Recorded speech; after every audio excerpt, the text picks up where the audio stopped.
And away we go. How's it going, guys? I said I wouldn't be streaming today, but it seems I had a scheduling conflict with regards to that bit of content I wanted to record. So it's been postponed, and I figured I'd do an impromptu, totally unplanned hobby stream. Continuing on the Genestealer Cultist, what is up with my color grading? Why is everything so yellow?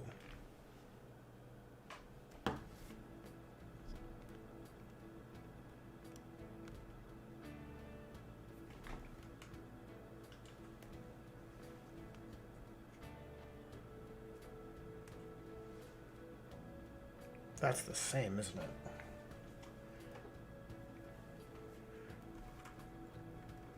Kit Bash, how's it going? Just dropping in the like as always. Very much appreciated. Hail to Kit Bash Carnage. Go check out his channel.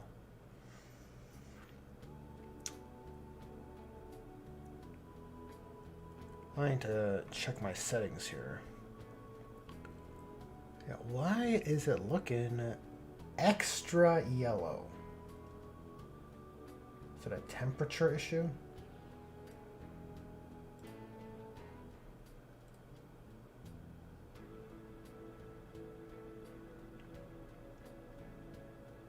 That might be closer to reality. We'll settle with that. We'll see how it feels.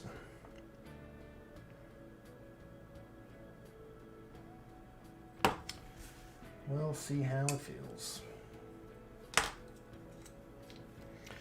Okay, so where did we leave off? We need to do metal colors, purple armor plates, build up some gray tones. But first, let's start with the leathers, which I sort of resigned to just doing a quick and dirty approach. Gray sear and black contrast. So we'll start there.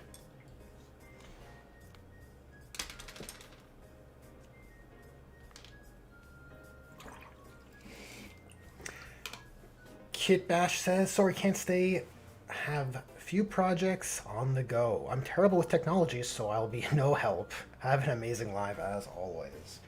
Very much appreciated, Kit Bash Carnage. You take care.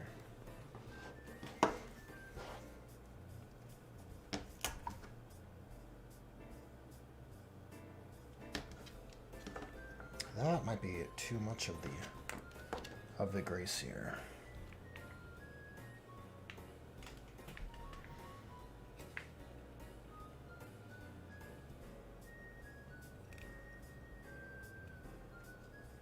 Interestingly, this cultist's bootstraps don't have any buckles, or no, not even any bootstraps to speak of.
I did take a look at the Genestealer Cult's Detachment. Oh, I took a peek. Not a deep dive. Didn't look at the back-end tools just yet. but I do quite like the direction. So I'll take a look at that a little bit later into the stream, probably around the halfway point, as per tradition.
Perhaps on these leather sections, I'll try diluting the Black Legion contrast. See how that alters the results. It might yield a richer, more readable gradient compared to the ribbed sections of that padded armor. I think you got to take these opportunities when you're painting your models to sort of experiment with the different options and processes. Pollux, welcome to the stream. Now, I said I wouldn't be streaming, but surprise, surprise, I am. Genuinely, though, I did have plans in mind today to set aside time to do some recording for a video, but I had a scheduling conflict, and so it got postponed, so I'm streaming.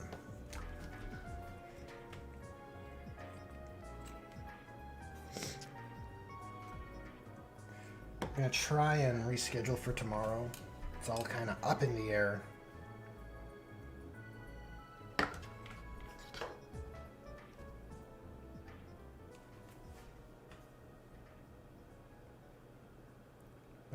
As far as like a faction getting a Grossmith detachment that I care about, you know, GSC is of more interest to me than Votan, so that's a little bit of a plus, I suppose.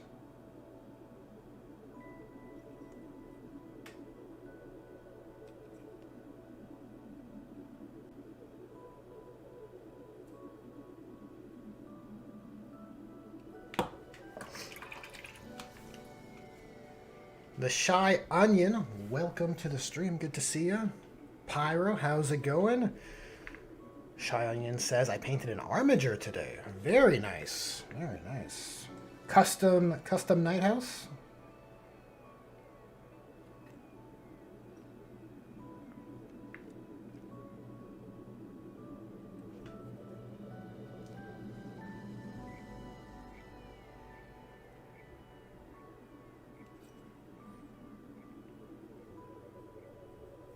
This is the first of these cultists I'm painting with these wrappings that wrap around underneath his boot. And I just wonder how it's going to look, if it's going to look funny or not, because I made the wrapping color for the scheme purple. Oh, maybe it'll be okay. Maybe just got to make them extra dirty, because they'd be in the muck, right?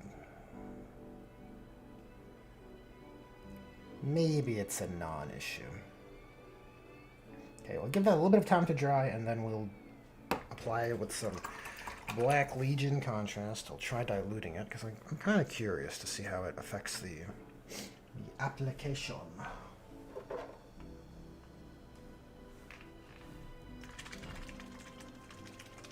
Pollux says, I was hoping you would stream since I wasn't able to attend yesterday's session. Well, you have gotten your wish. Not to jinx it, but the plan is, as soon as I can get the scheduling thing worked out, I'm gonna skip a streaming day because I want to record this content. And whichever day that falls on, I will not be streaming. It's just, well, you guys get it. Holiday season is busy for everybody, so it's harder to coordinate these sorts of things.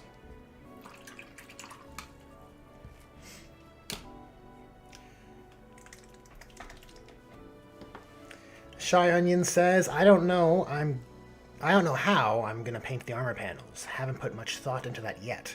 I'm planning to get the Krieg box, so I wanted them cohesive. I'm open to suggestions, though. Interesting. Well, it's a combined arms sort of army, right? Between a Night House and Krieg. Death Core of Krieg is admittedly a sort of gap in my faction repertoire, let's say. So I'm not overly familiar with their themes beyond the memes. But they're all about martyrdom and trench warfare and shovels and gas masks, right? Something sort of like that.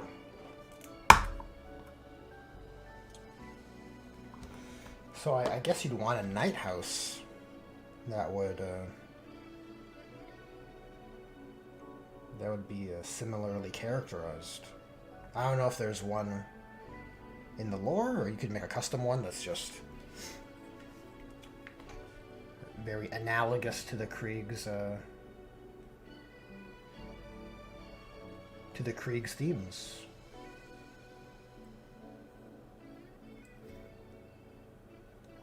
Okay, so we're putting the Black Legion contrast over the Grey Seer, and hopefully it just doesn't bring things back to how it looked before. Where if it just looks like black primer, what's the point?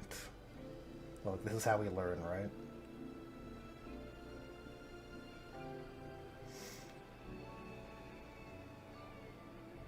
We're getting some variants, but it looks kind of trashy if I'm being honest.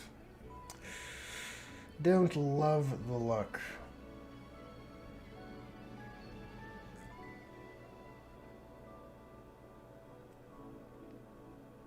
Don't love the look.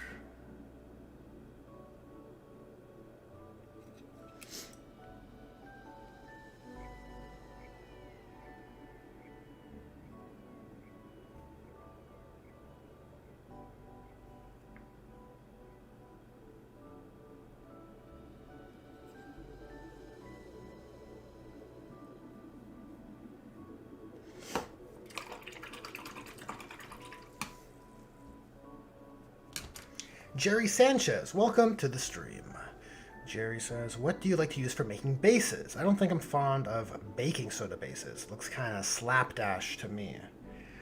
I like a variety of methods, honestly. I probably enjoy coming up with basing schemes more than the average wargamer.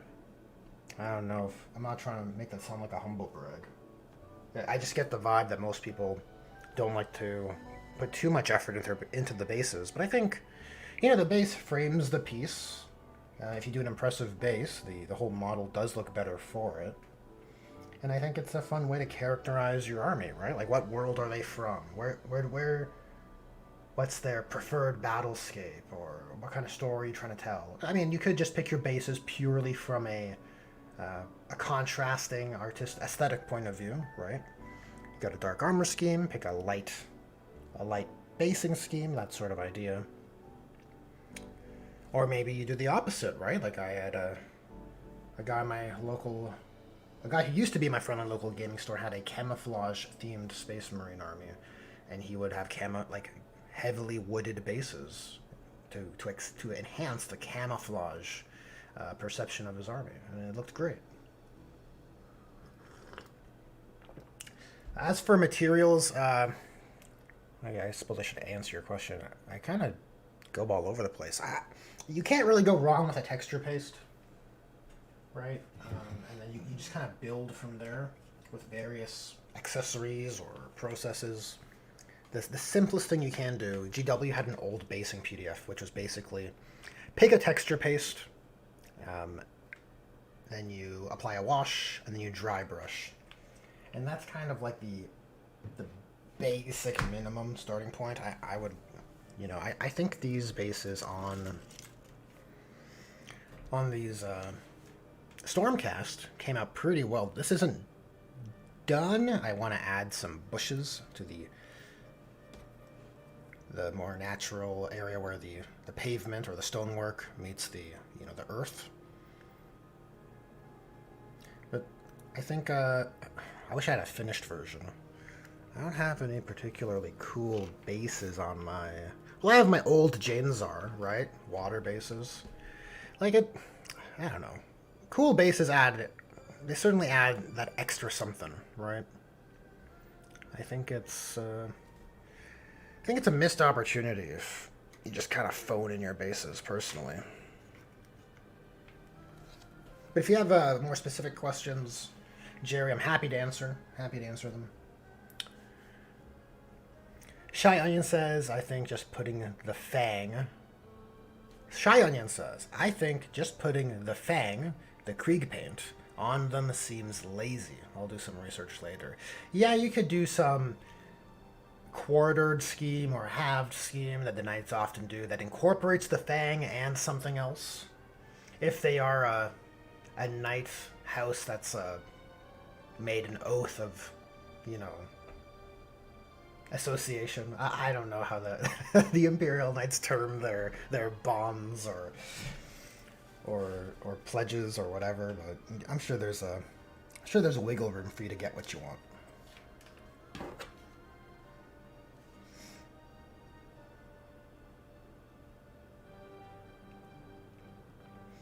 Yeah, I kind of hate how these boots look. We're going to have to rely on a dry brush at the end. To kind of save them. Maybe the dry brush will save us.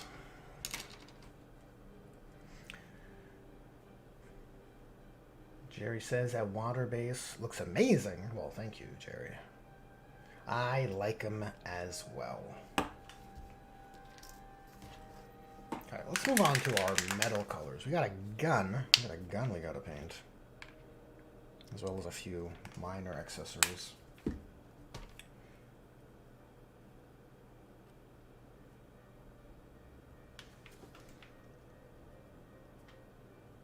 Actually, I want more of like a gun metal. I'm gonna use up this contrast, maybe? Not quite. Alright. We'll give it a try. Paint all these components metal. I have a reference up of the Neophyte hybrids on the GW store. And just so I can see how they break up the various components of the Weber for maximum interest. The weapon casing is pretty minimal on this weapon, but it is a special one, right? So I guess that makes sense.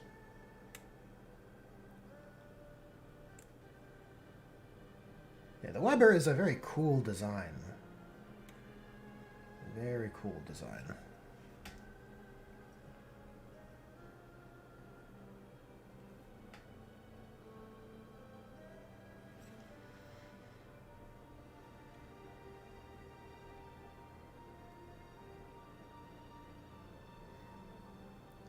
So all of that section and the handle, I think I'll do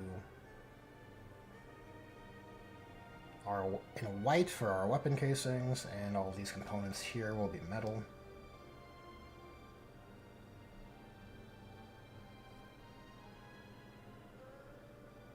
I think that'll look good. This little volume knob he's got on his weapon here. So if he needs to, he can turn up the webs. You guys probably can't see what I'm saying. There's the volume knob. Right there.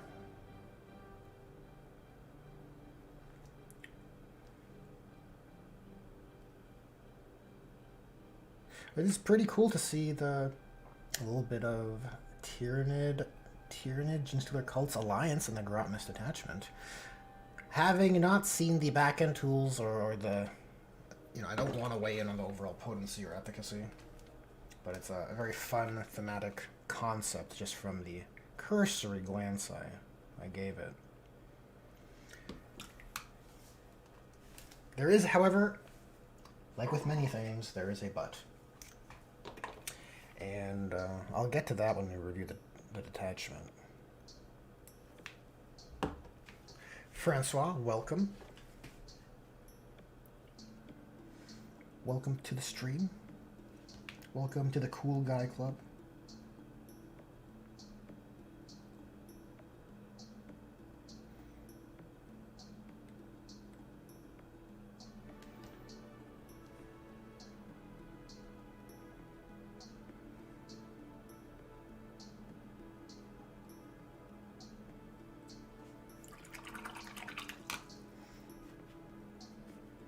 Goggles I probably want to keep. Oh, they paint them silver.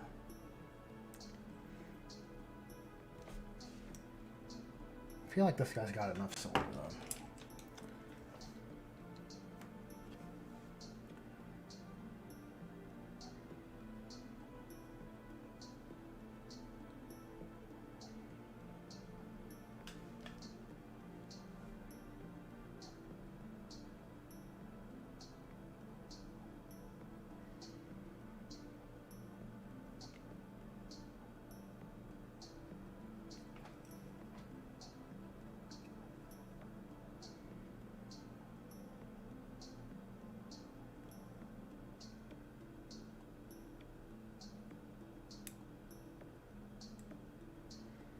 And it probably gotta paint this replacement Weber. I don't really understand how this weapon works, but there's like a replacement nozzle that they give you in the kit for this guy.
Shamari, welcome.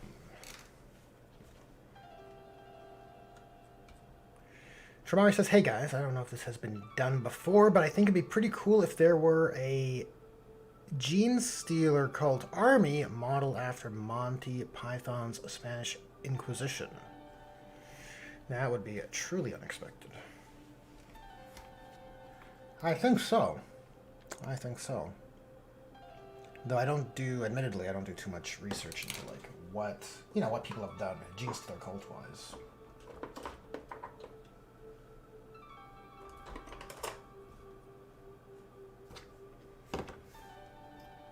Okay, while we have our metal color, we should do our bronze components, which aren't too many.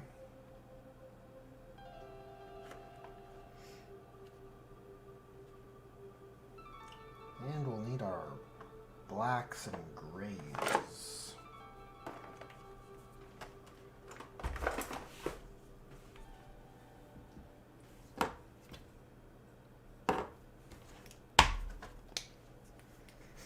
Francois says the Cool Guy Club is right.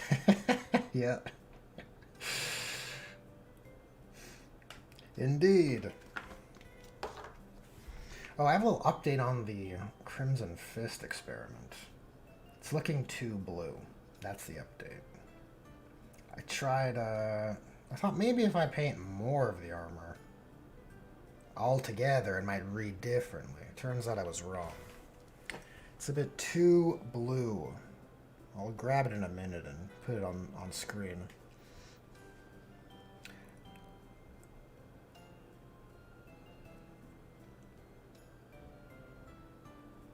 I did, however, manage to find an alternative paint, which I'll show you guys. I'm feeling more optimistic about it, so that'll be, you know, experiment round 2, I guess. This first Crimson Fist Battle Brother's going to have some extra thick armor. It's going to have that 2-up armor save, if you know what I'm saying.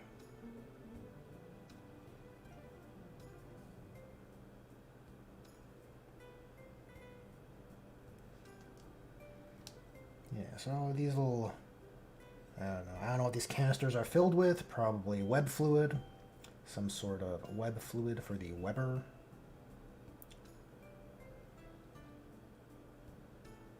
But I think they look good in bronze.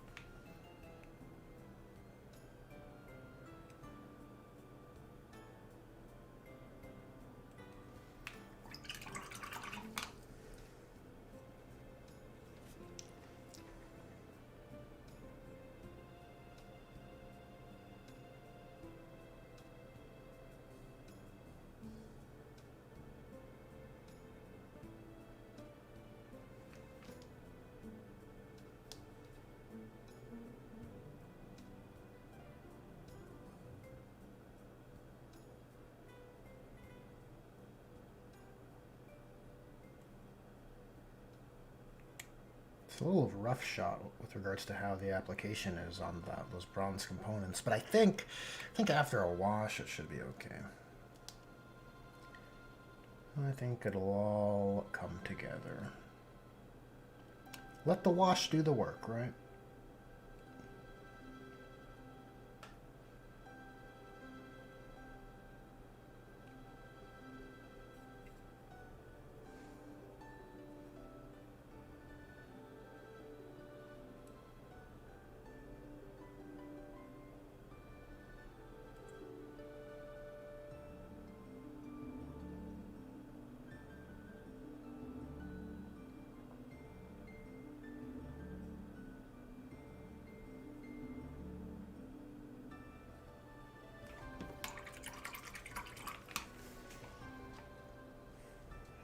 Regent Leaf says, feeling peckish, might devour some GSC. How's it going, Regent Leaf? Yep, that's a apt introductory statement for today's detachment, that's for sure. I think it's very cool, okay? Without getting into it. I think it's a pretty creative, fun idea.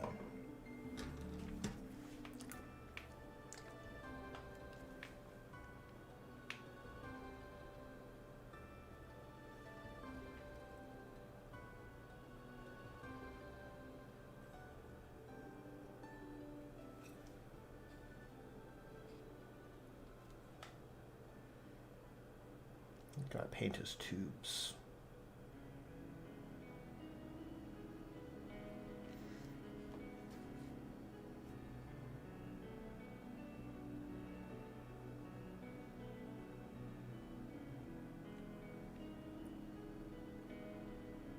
They remind me of the Dark Eldar drug tubes that the witches have on their bodies for their combat drugs. I don't know if that's kind of the same idea here. These are Genestealer cult drugs, or maybe it's just some sort of electrical cabling for their mining gear, maybe.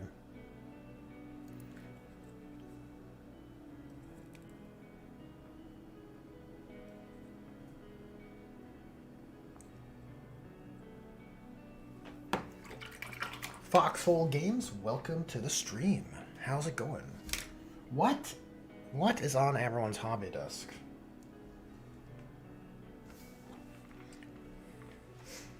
I know Shy Onion said he's working on some armigers. What about everyone else? What? Since the silver's still alive, I'll just make some gold. Mix up some gold. Seems like we're pretty low on the gold.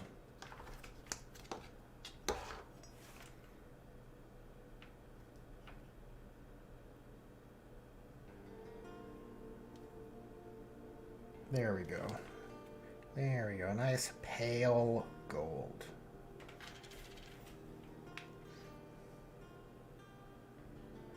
I actually have a just straight out of the dropper bottle gold that's similar to this from Green Stuff World, which I quite like. But since I have the Retributor, I figure I might as well finish it off, you know?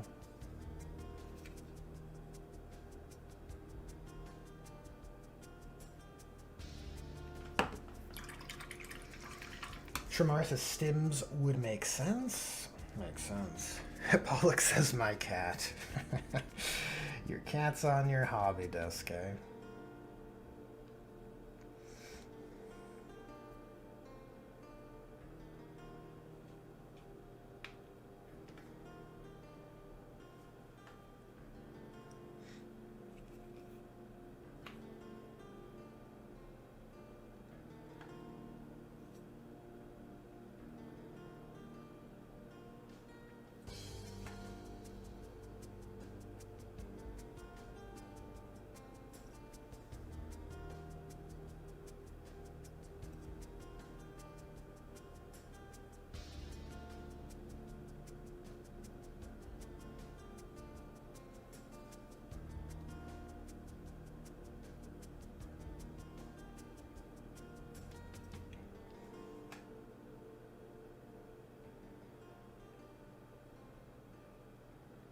Oh, right, I should mention, I did make a YouTube community post about this, but our most recent Grimdark Therapy episode that I do with Outer Circle and Northern Exile has been published over on the Outer Circle's channel.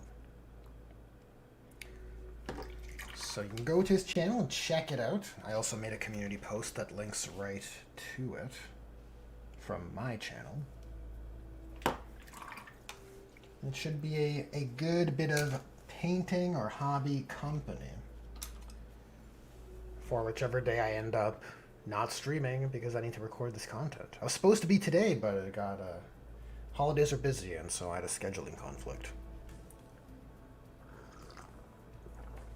Tremari says, bleh, I had to drive home from work. Phone's about to die. Well, Tremari, if your phone's about to die, I appreciate that you tuned in while you could.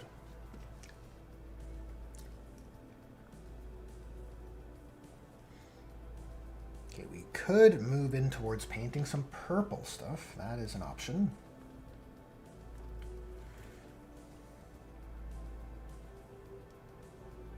Yeah, I feel like these boots just look like utter garbage. Just total garbage, man.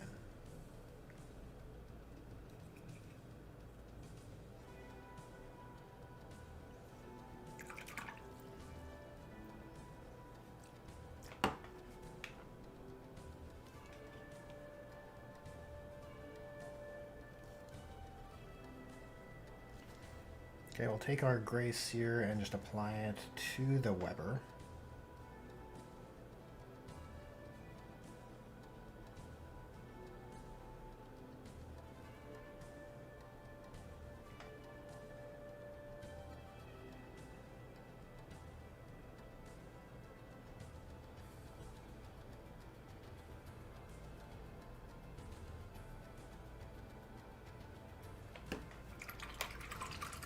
Foxhole Game says, well,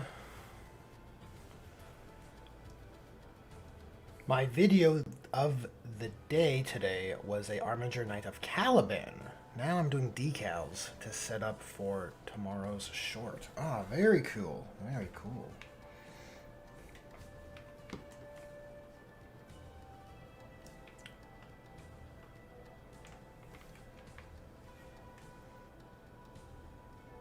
An Armiger Knight of Caliban.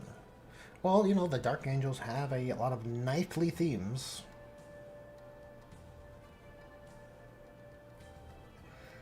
So I can certainly appreciate the pairing.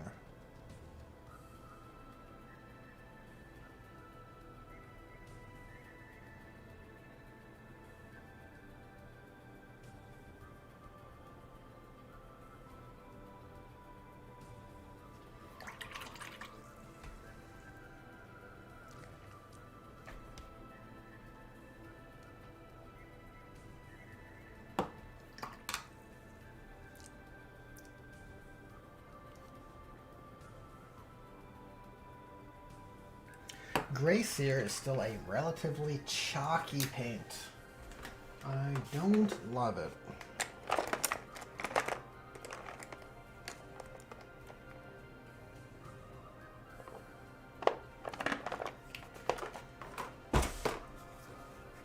Only Dark Sea Gray can save us.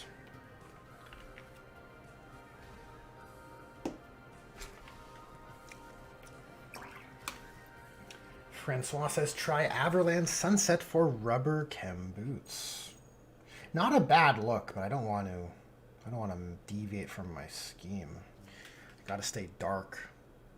Gotta stay dark.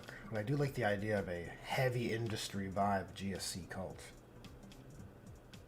They do have all these industrial weapons, right? Not the neophytes, but the other kind of hybrids.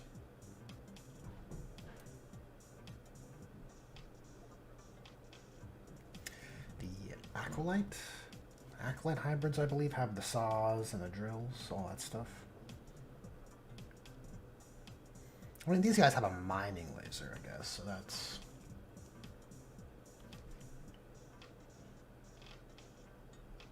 The mining laser and the seismic cannon are technically mining tools.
So let me slather this bad boy in Null Oil.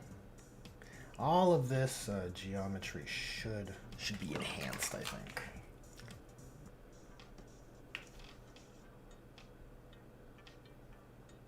I think it'll come together.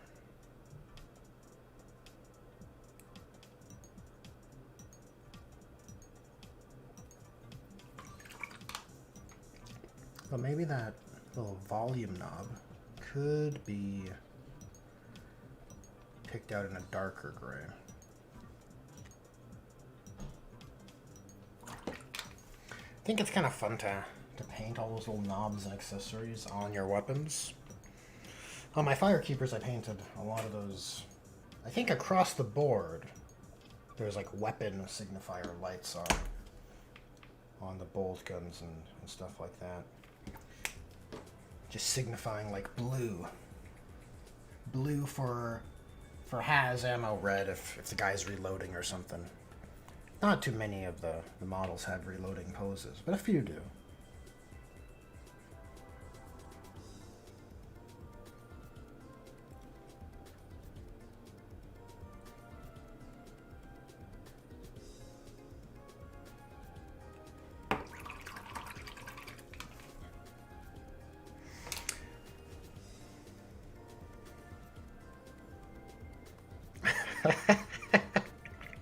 Originally, just laughing at your comment. What's the name of your GSC? If it's Gengar adjacent, Cult of Lavender Tower. Lavender Tower. No, I threw the idea. I threw the idea that I was looking for names to chat on a previous stream, and the chat came back with Cult of the Smiling Shadow, which I'm leaning towards. I quite like it. I think I want a name that has that sinister bend.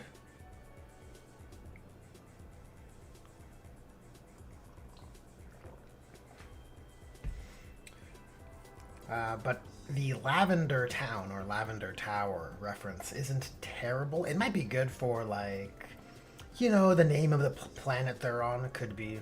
You could do it like how the planet in Prometheus is like LV 425 or whatever.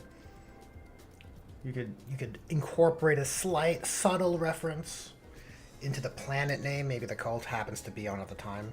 That's probably all I would do for Lavender Tower or Lavender Town. Foxhole Game says, well, I don't believe the Knights of Caliban were guys on horses in plate mail, but Imperial Knight Titans that colonized Caliban. Francois says this.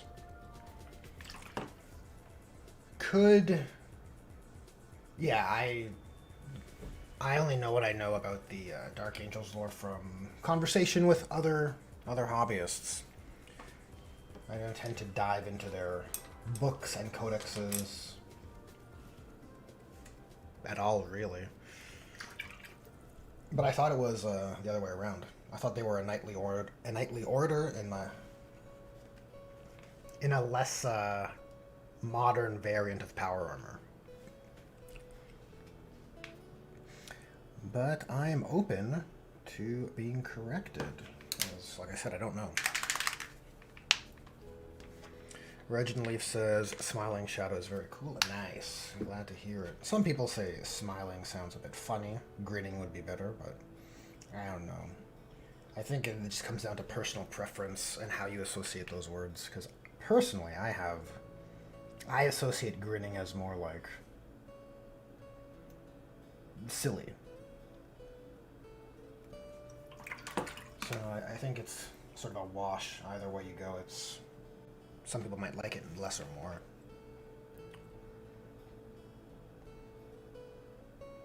I think those are all the metal parts. So I guess we're on to some... Let's paint some grays. We did get some dark sea gray on the palette. So might as well layer some of that in with the London gray. I think I can bring it back to life here.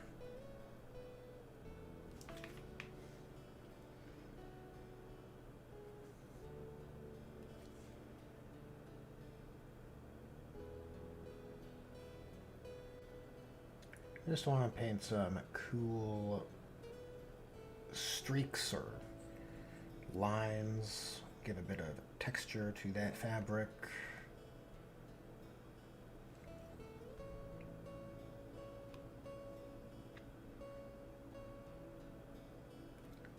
A little bit of pre-shading for the wash, you could think of it that way.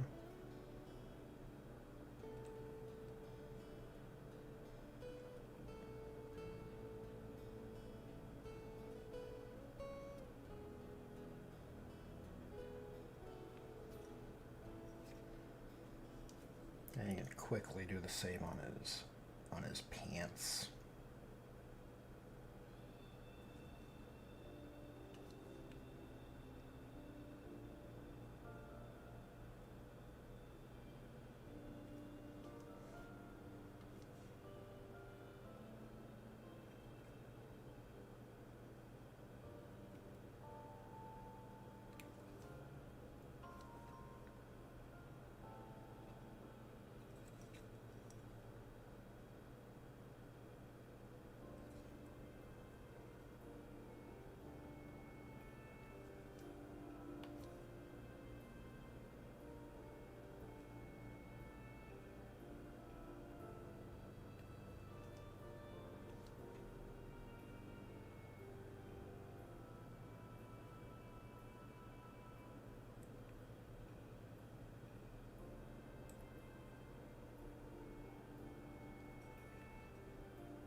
Flight of Icarus says, I thought Glaring Shadow would be more menacing. That's not bad either. Gengar does have that mean look.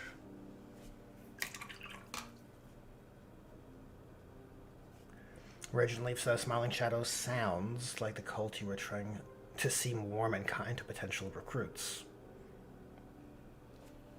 That's a point. You have that alternate view, that deceptive quality, that it's like, oh, it's actually peace and love, you know?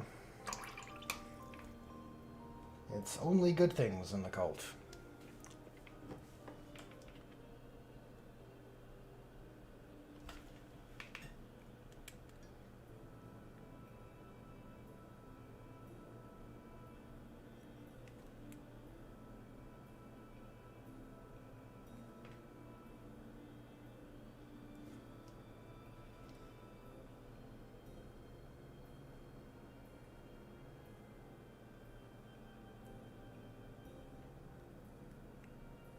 That's about all I think we need for the cloth enhancements.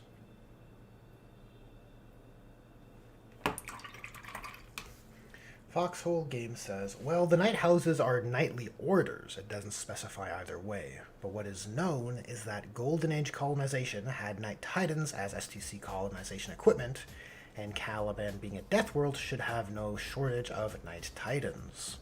It just makes the lion that much more badass, as he was the first to kill a ghost lion the knights couldn't kill. Ah, interesting. Well, the reasoning you laid out does make sense.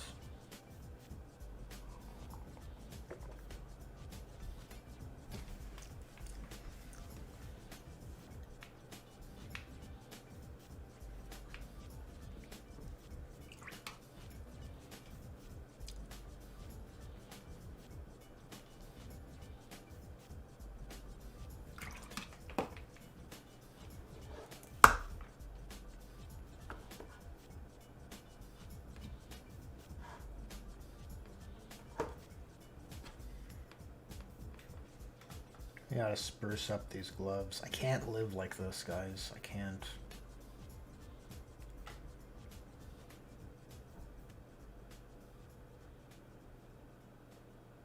It's gotta do something about them.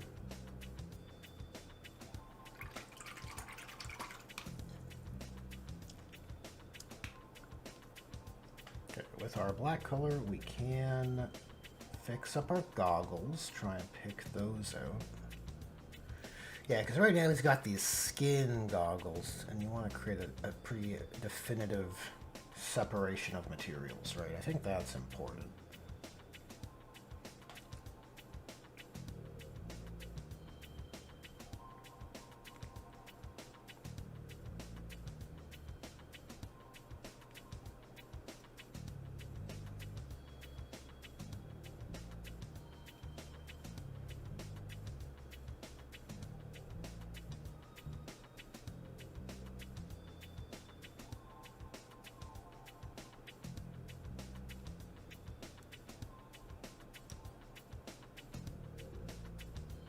I think we only have to worry about this side.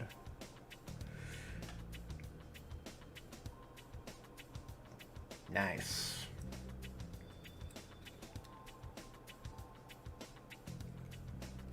And he's got one of these nasal tubes. I just think of Dune when I see them.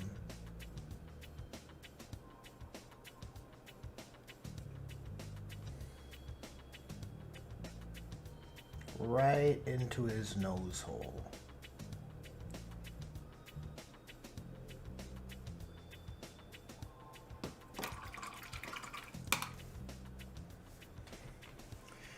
Originally says, I think emphasizing the mouth is a great iconic foreshadowing for the ultimate fate of the cult.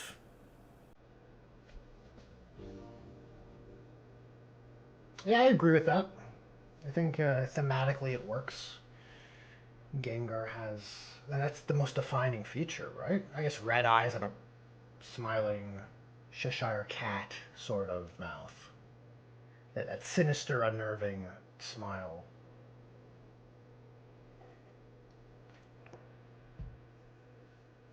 Foxhole Games says, how badass are those ghost lines that Night Titans can't kill them?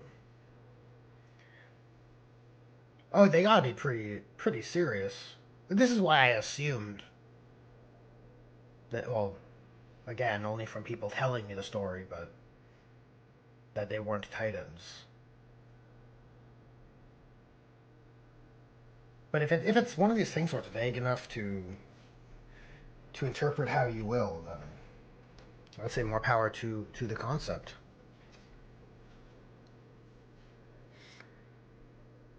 I also don't see why you couldn't have, like, regardless of whether how that falls, I don't see why you couldn't have one of the old knightly house orders or whatever on Caliban. It could have been like the Titanic Knights we know, right? And you could have some that were more of the Deathwing Knight archetype or the Ravenwing Black Knight archetype, right? The mounted knights on horseback.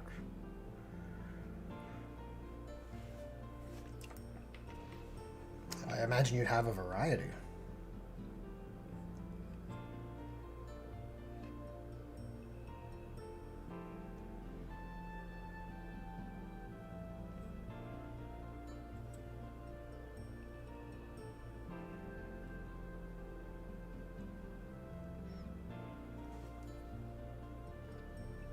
Like, it's not quite reading as black, this tube. Maybe it just needs another coat?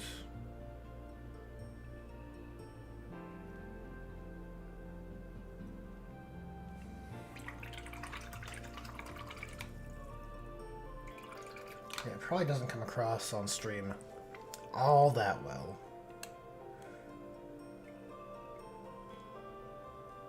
Okay, so let's move on to some purple stuff. Sort of a 2 to 3 step process. We'll start with Nagaroth Knight.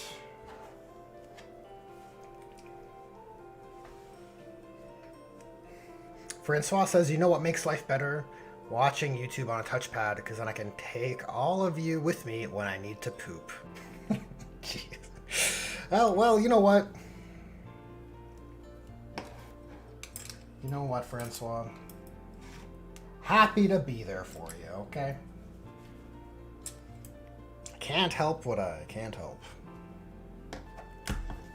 So we might as well make the best of it.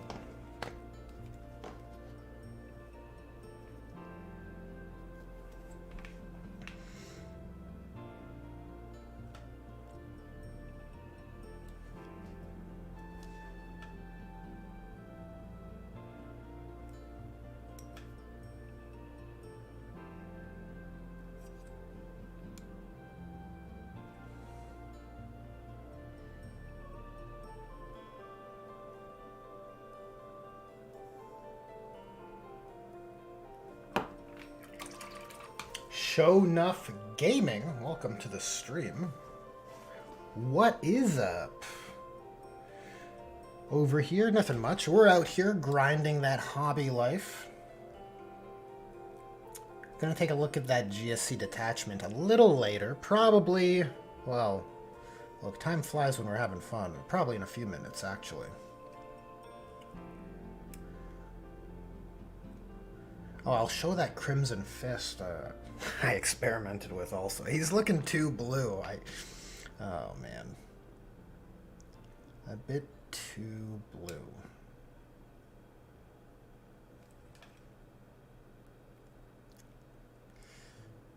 Unfortunately. When I look up Crimson Fist artwork, for example, because they're such an old faction, throughout the eras, right? Throughout the many eras of Warhammer, I find they're depicted, their armor color, that is, there's quite a lot of variety in how they're depicted.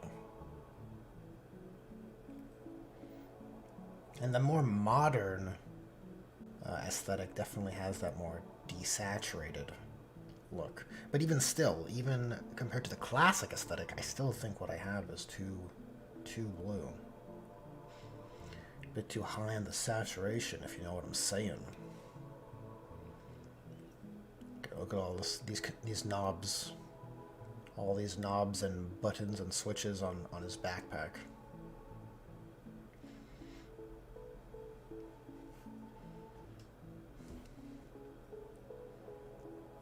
See, I don't understand why it's on his back, because then what if someone sneaks up on him and turns off his switches? You know, he's probably gonna lose his headlamp right here. That's probably what one of these buttons do. Seems like a bit of a weak spot. See, Darth Vader knew what was up. He had his control box on the front, so he would know if it was being tampered with. But these guys have no idea. Like, there has to have been a situation where Genestealer cults encounter some grots, and the grots sneak up on them and pull all their switches. And then they get beat up by grots. How embarrassing.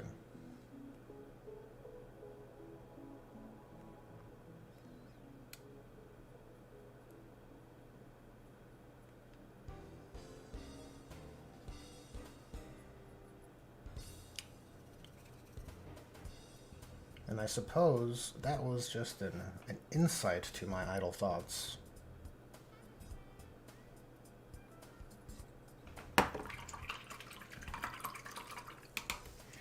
Pollux G says, wait at least another 7 minutes so I can get my pizza out of the oven. Fair. Yeah, we can do that. Dude, pizza is delicious. What kind of pizza is it, Pollux? Tell me. Tell me so I can vicariously enjoy your pizza.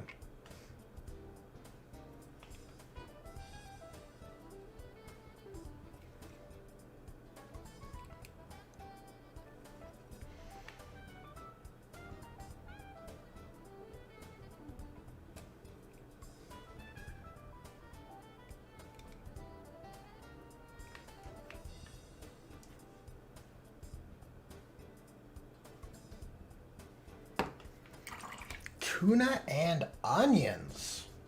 Didn't expect that, Pollux. Very interesting. Very interesting. Damn, I don't even know how I would even imagine how that would taste. Here I was expecting something like pepperoni.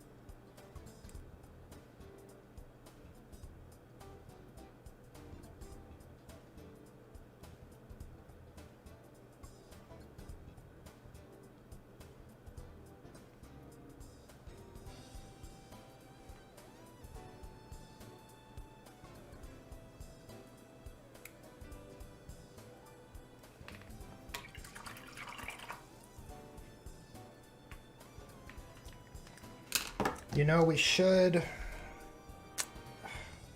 It only makes sense, guys. Okay, hear me out. It only makes sense to do all the base components and then do an all-over wash. And then while the wash dries, we take a look at the detachment.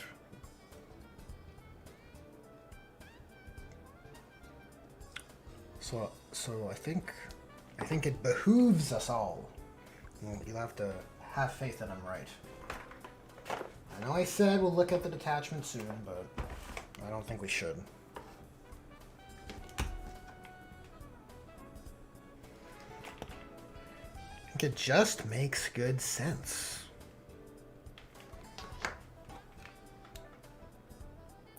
So we'll apply our purple layers, right? Make them look a bit more purple and go from there. We got leathers to do after that, and a little bit of accessories on the grenade. But barring that, I think we'll be washing from there.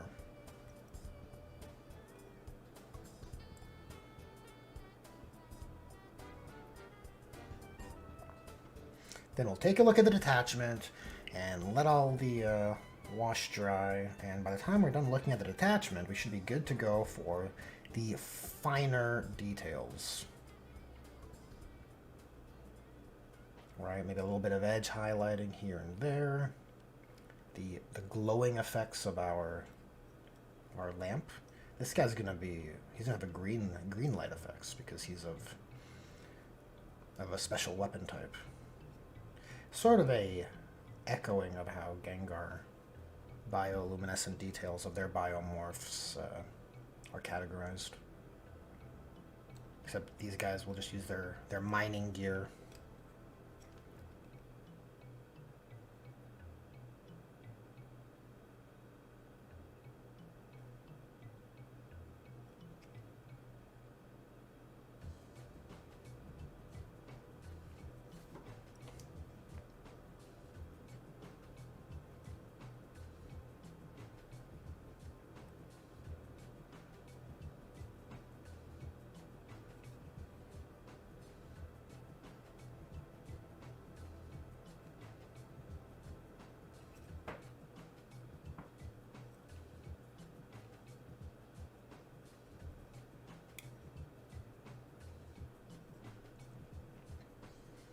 Yeah, I don't want to collect a whole Genestealer Cultist army, but I think it would be kind of neat to have a few accenting elements, maybe a few special boss type encounters for narrative kill team situations, maybe.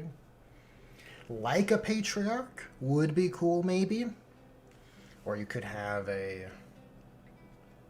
even a Goliath truck as like a terrain piece, because it is a very cool model. And I think there's space on the Goliath truck to climb onto it. So it might actually have some practical use, so to say, in a kill team engagement, right? It might not just be a big block.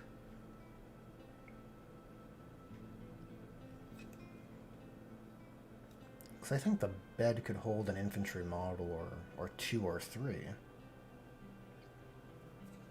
Though the Genestealer Cultists do have smaller bases.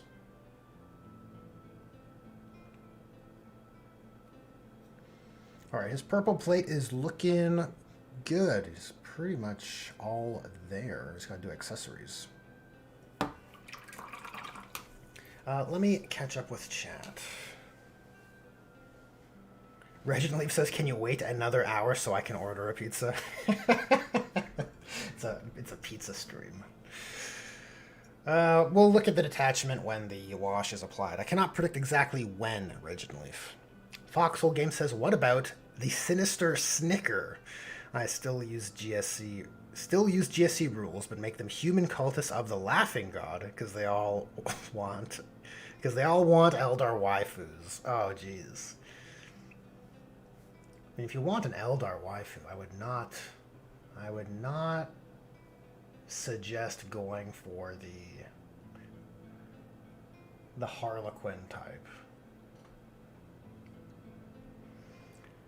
Voxel Game says rebelling against the Imperium for Eldar waifu rights. We have Pizza Get.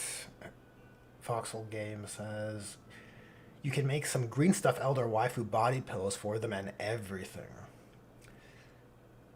Maybe not. It's a bit too on the nose for me, Foxhole Gaming, though I sense you're just messing around.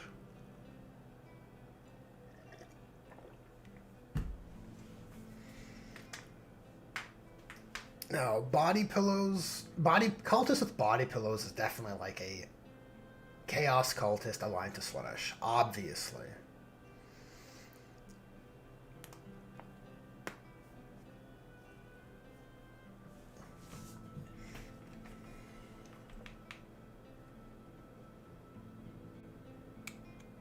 Pollux G says transitioning from Kill Team to Necromunda, then into a full 40k army. That's the slippery slope, Pollux. I do not want to. I do not want to do that. Hopefully, it's not famous last words. And you go back to this stream and say, "What a fool I was." No, I don't think so. I don't particularly like everyone's preferences are different, but I don't like the Genestealer cult's gameplay, as it were. On 40k, at the 40k scale of things, I think having a good team of goobers is fun for kill team, because if I do a bat rep with someone and they want to flex their Tempestus Aquilons, I think you want some less than intimidating enemies sometimes. You don't always want to go up against Chaos Space Marines or Death Guard or Thousand Suns, I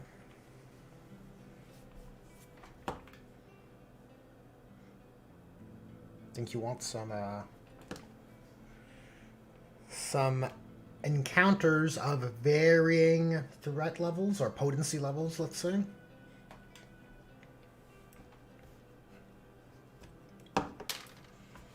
Okay, for our leather components, we'll have Rhinox hide, and I'm thinking Steel Legion. They mix in a bit of Steel Legion. I don't hate the warmer look for the leather with Rhinox hide.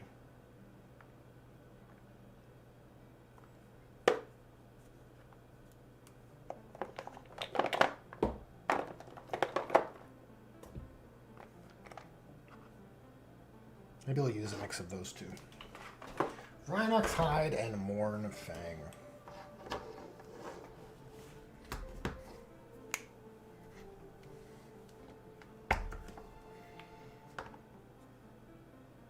Flight of Icarus says, kill team seems like an excellent way to dabble in a force and think it over whether or not you want a full army or not. Indeed, I would agree. That happens. It just so happens to be one of the topics we covered in our most recent episode of our Grimdark Therapy podcast. So you can go check that out on the Outer Circles channel. Humble, shameless plug.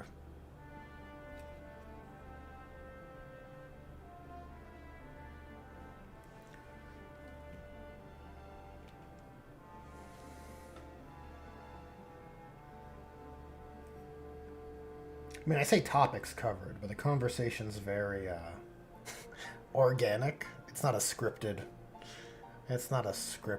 thing with an agenda where we have to talk about XYZ for however many minutes or anything like that.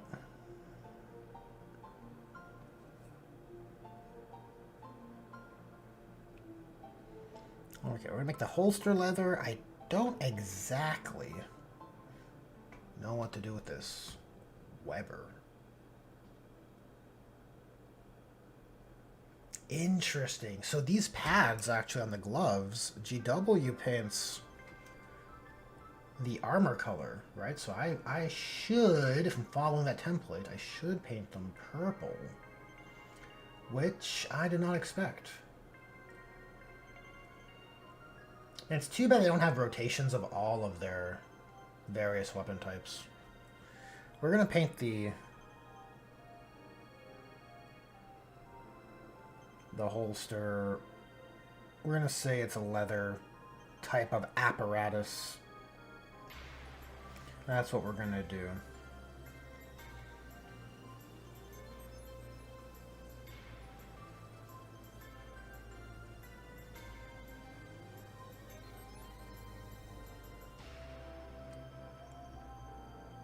Oh, and look at that. There's a buckle here. Damn.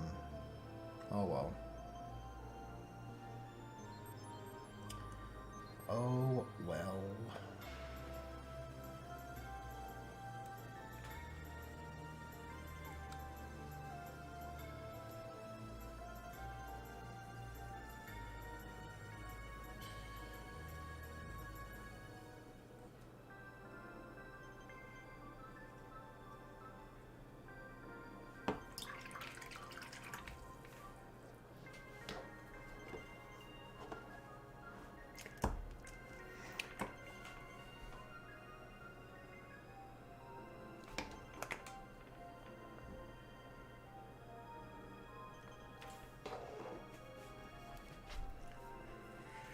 Reginleaf said you used Tempestus as an example yesterday. Are you thinking about someone specific you know? Did I say Tempestus yesterday? Maybe. I've been playing it. I might have mentioned this on stream in the past as well. Over the last few weeks, I've been doing a Hivestorm campaign with a buddy of my in my local play group. He hasn't been using the Tempestus Aquilons, but he has been using Kasrkin. So you know, Tempestus, Kasrkin, they're kind of interchangeable to me in my mind.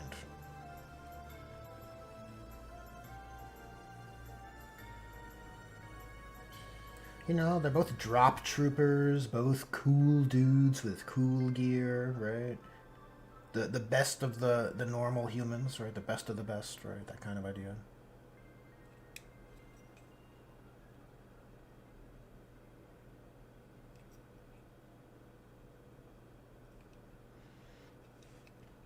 Yeah, this guy's got a lot of accessories going on. Not a bad thing, though. Alright, so the wash should blend all this stuff together. Then we're ready for some edge highlights. I'll get some red color going. Then we'll be washing, and you know what that means. Then we'll be looking at some ruels. Tramari says, man, I'm tired. Well, I don't want you to feel like you're obligated to stick around, Tramari. Like if you're, I feel bad if you felt burdened to watch the stream. Take it easy. Get some rest. Get some rest, dude. Feel better. There's always future streams and videos.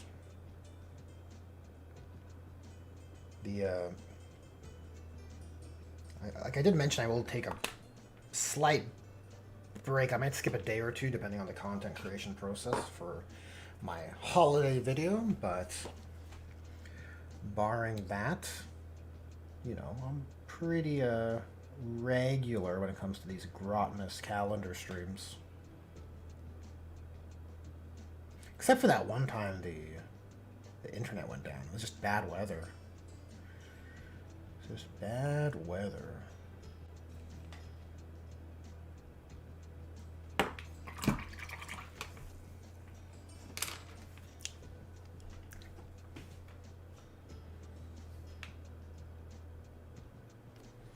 Okay, and for these round grenades, we're gonna paint them. The bottom half will be gray, top half will be red.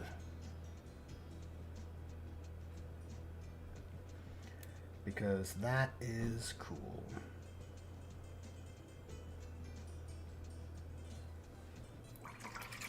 Kind of rare, these round grenades.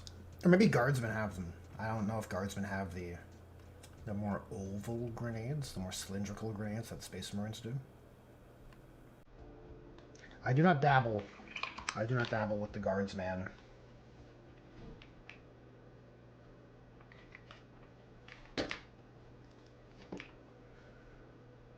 So the guardsmen might have these round ones as well, is what I'm saying.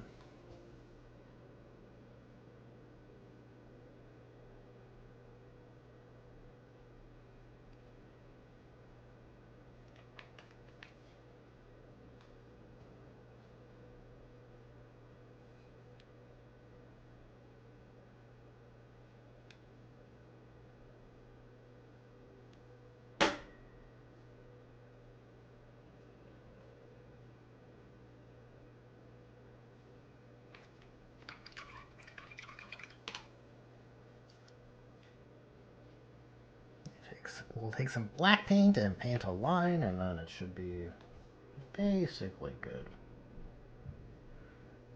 Basically sufficient.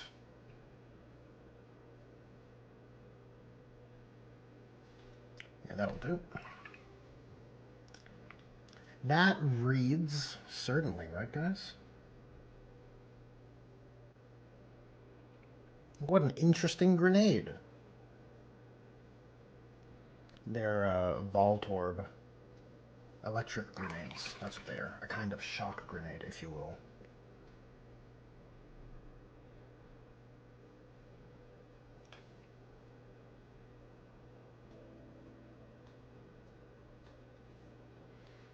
Let's go. There's dynamite.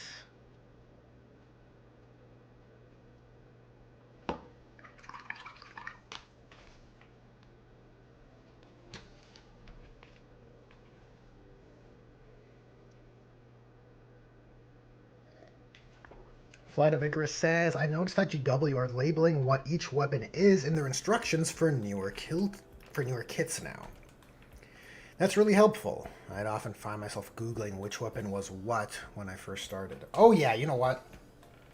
I gave GW a lot of flack from time to time, but their instruction game is like way better. Like it's vastly improved.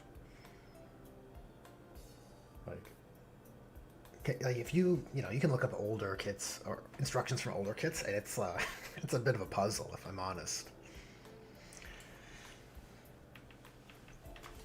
But the new instructions that are like it's printed on color for one, and then you have color coded options for your build options. Like they do a great job just using design language to make it as easy as possible to build the kits.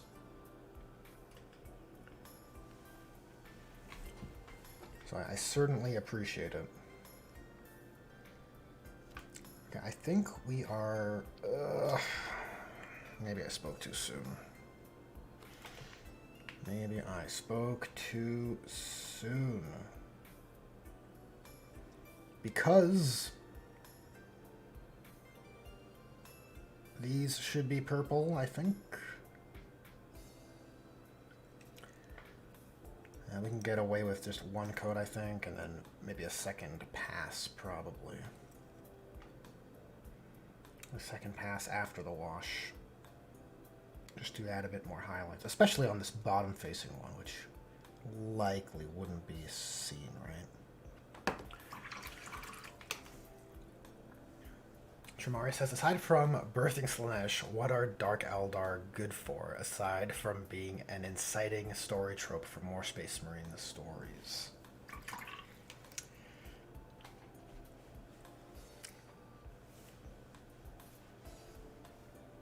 They're not good for for the state of anything, right? Because they're kind of just committed to a path of damnation, right? And I suppose they perceive the normal Eldar are on that same path, except they're enjoying themselves a bit more, right? But Kimura is slowly losing its space in the webway, slowly but surely. I believe that's the current state of things. So it's not like they're isolated and safe forever from the problems of the galaxy.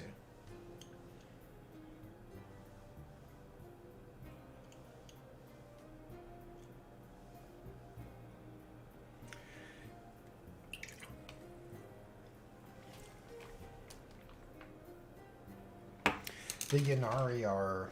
I mean, they have some interaction with the Yanari. It's hard for me to imagine people as off the rails as Drukhari, especially like in the Homunculus Covens.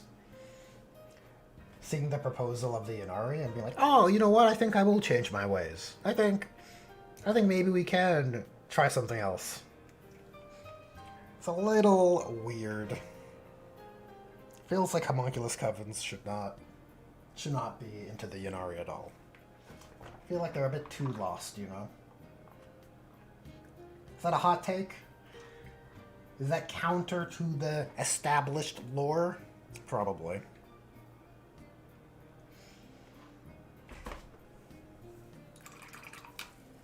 You know, a Kabalite warrior, a witch, a combat drug, or combat arena witch warrior or whatever. I could imagine, you know, you do some pretty heinous things, but maybe, you know, your brain comes around, pitches a cool idea, and you're like, okay, maybe we'll try this. Maybe there is an alternate way. But the Homunculus Covens? Like, no way, dude. No way.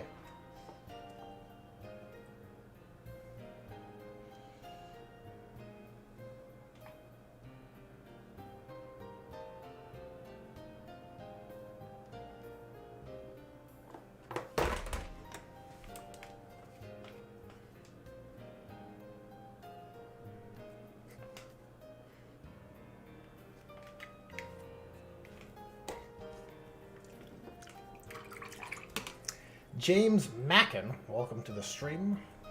James Mackin says, being bastards. That's what the Dark Eldar are good for. They are good at being bastards. That's a fact. Gotta mix some of this gray with the purple here just to get something a bit softer. Something better for cloth, I think. Because this guy has like cloth wrappings around his boots, which I think would benefit from being picked out.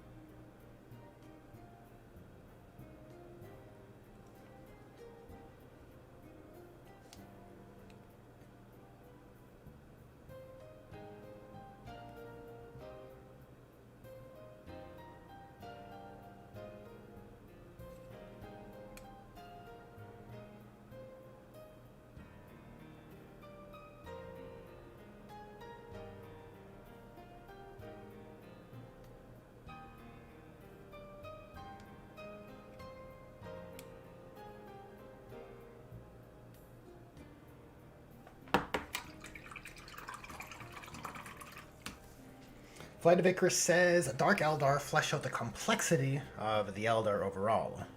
They're a good foil for the craft worlds. Yeah, I agree with that. I do agree with that.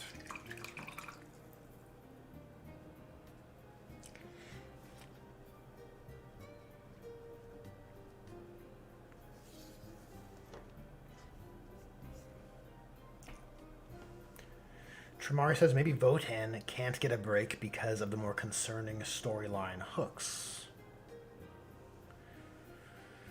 Icarus says you can also make a lot of interesting stories about different cabals vying for control over Kamara. Yes, I think the Dark City is like an excellent setting.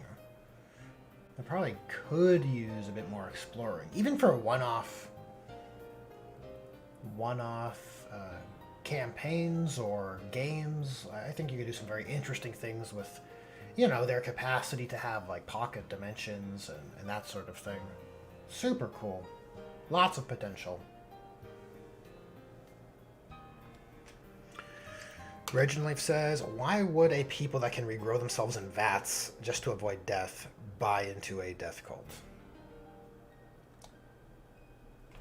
That makes sense, yeah.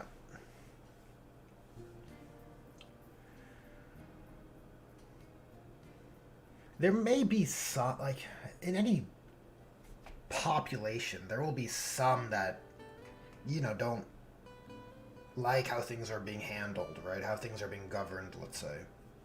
Like, you're always going to have a contingent of people. So you could say particular cabals and cults, maybe. Like I said, the homunculus covens are too hard for me to believe.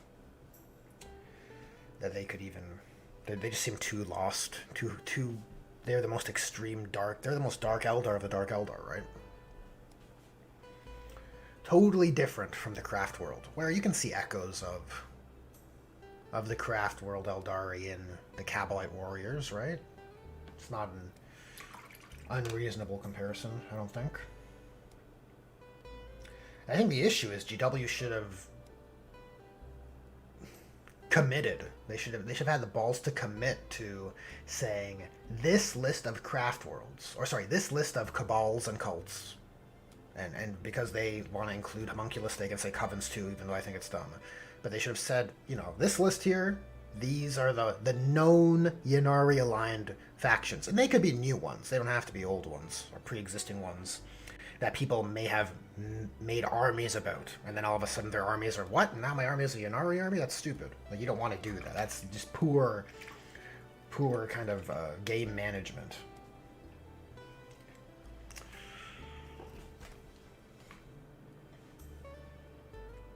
But I could be a bit more of a believer in Dark Eldar facets joining the Ynnari if they said specifically these are the ones that decided to join Yvrain's efforts. And you know, you could have those little codex entry side stories explaining like those conversations. That'd kind of be fascinating to see. Different cults with different ideologies and which ones can be swayed, which ones could not, right?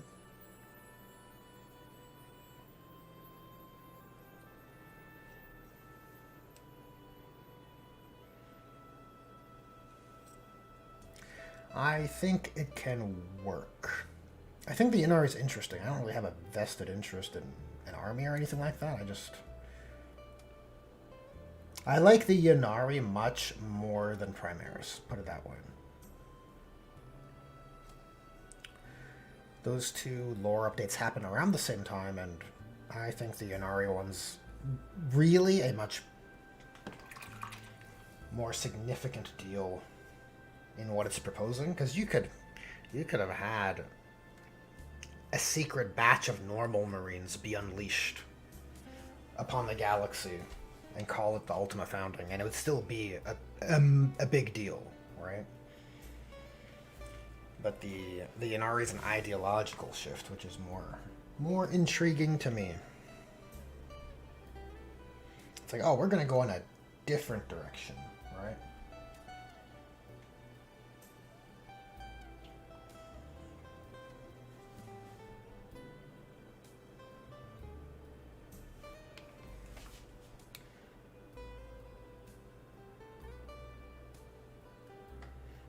Alright, once we get an even coat on these leg straps, we should be good for the wash. I swear, guys. I swear eventually we're going to look at that detachment.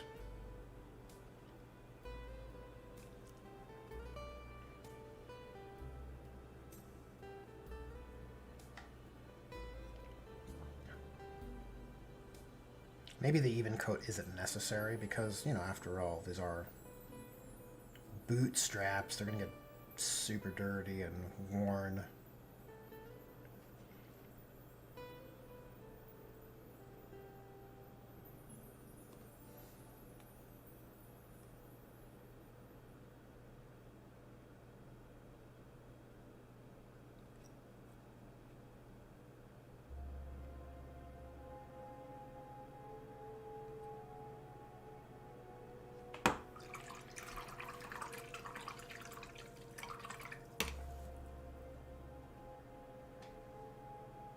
Icarus says, I almost look at them kind of like the gangs of Necromunda. There's certainly a narrative potential there. The Dark City never has a dull moment, for sure.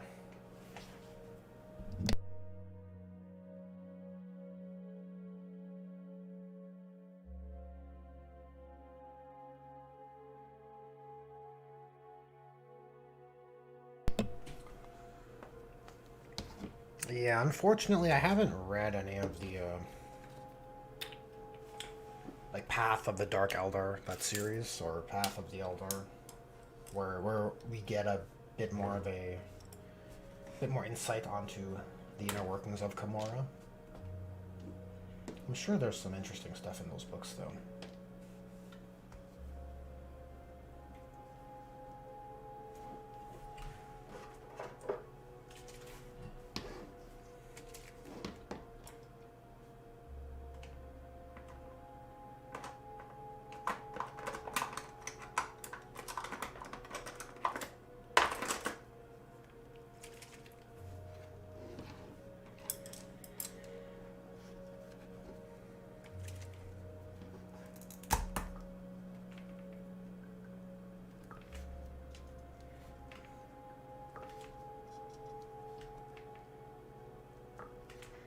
Shamari says, maybe someday we'll get a corrupted version of the Votan, like Fantasy.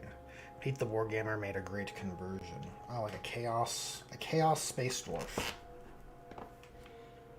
But I like that more than the loyalist version. I don't know. I kind of just want more chaos variety.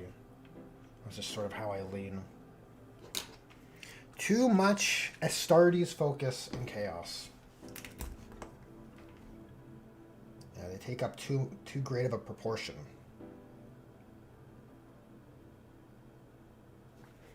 think it would benefit from all sorts of weird facets. Even like a Chaos Beastman, you know, and then you have all your different gores with different cybernetics. I don't know. I think that could be cool. This might not be enough wash for a whole dude. I don't know.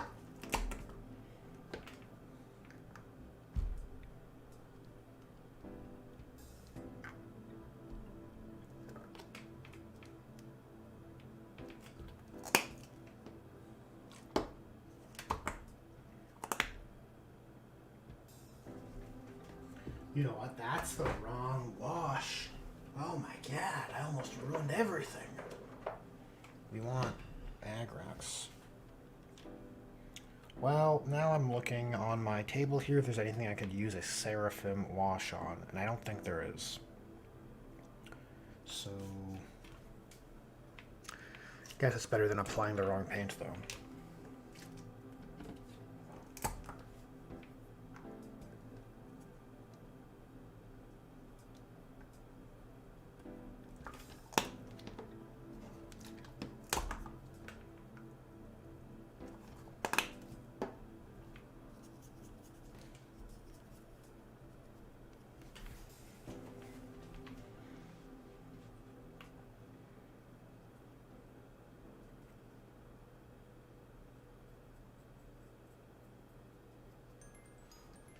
We're going all over, but for the skin and the gun.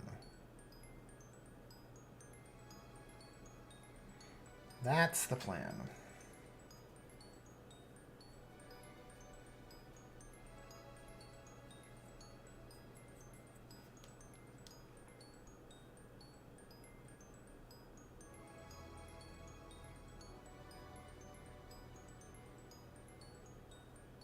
And if we get a little bit of over application, it's not the end of the world.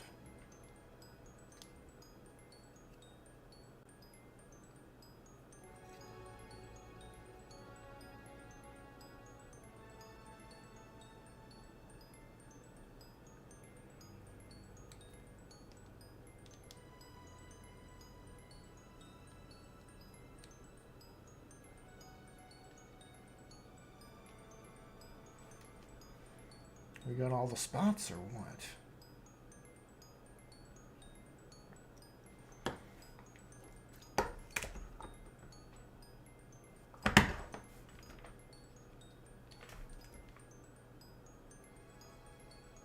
Probably go a bit heavier on the browns on the legs, I think.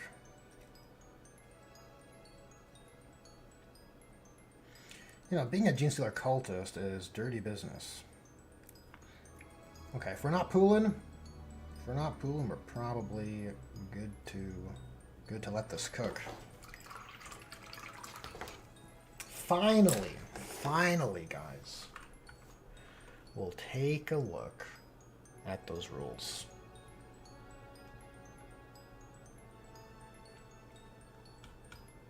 Oh, you'll have to forgive me, I don't have it open yet. There it is. The Final Day. Interesting. Interesting name.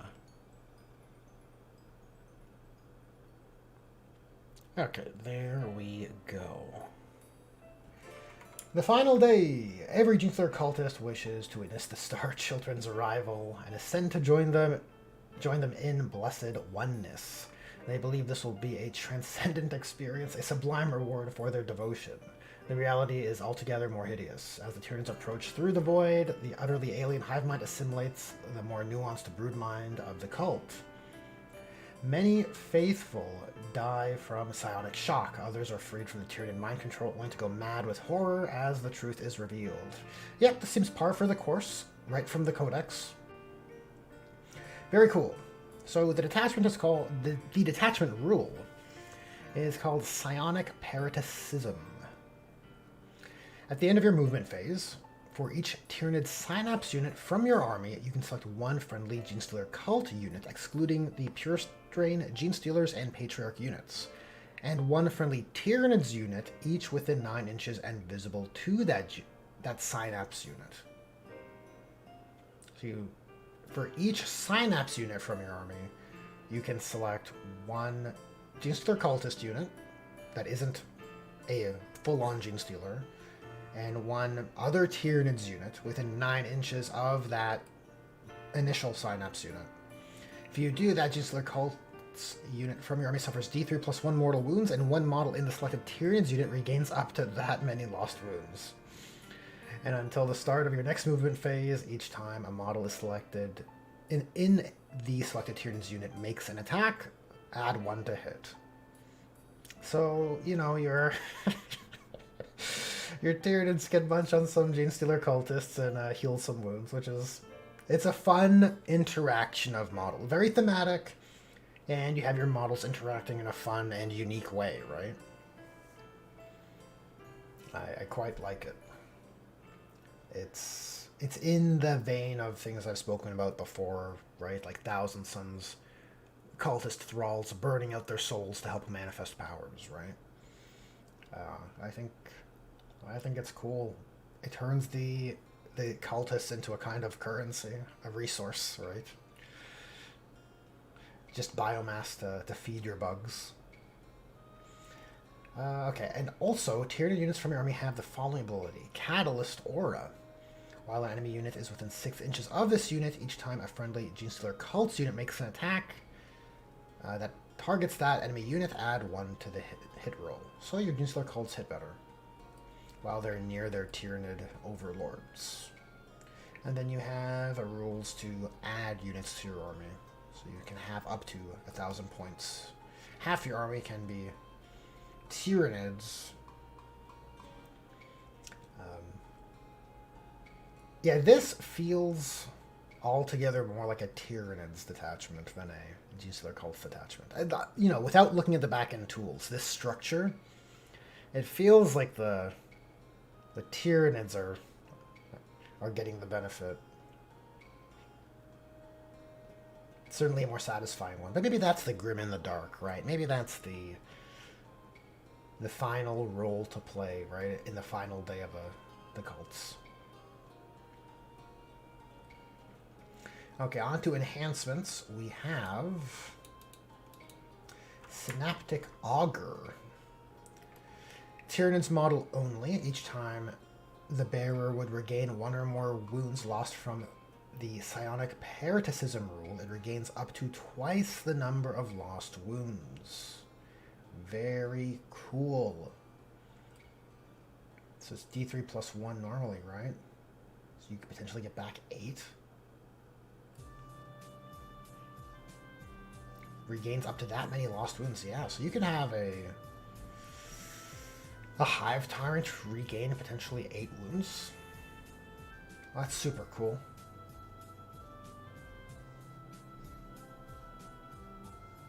You have Enraptured Damnation, Genestealer Cults model only. Enemy units cannot use the Fire Overwatch stratagem to shoot the bearer's unit. Nice, I like seeing more of these Overwatch exceptions. Vanguard Tyrant, for a Winged Tyrant only. Improve the strength and armor penetration characteristics of melee weapons equipped by the bearer by 1. So I think, you know what, it seems like we are leaning more towards Vanguard organisms, which makes sense because that's what will arrive first on the final day. So that is more fluffy. And we have Inhuman Integration. 20 points. Genestealer Cults, model only. Weapons equipped by models in a bearer's unit have the Sustained Hits 1 ability, while targeting an enemy unit within 6 inches of 1 or more friendly Tyranids units. Okay, give one of your cult leaders the Inhuman Integration. Get Sustained Hits 1 and plus 1 to hit. So you're just more reliable with Sustained. It doesn't help your Sustained, but it's still a meaningful... It's expensive. I guess it depends how potent your... It depends how potent a squad of Genestealer Cultists could be.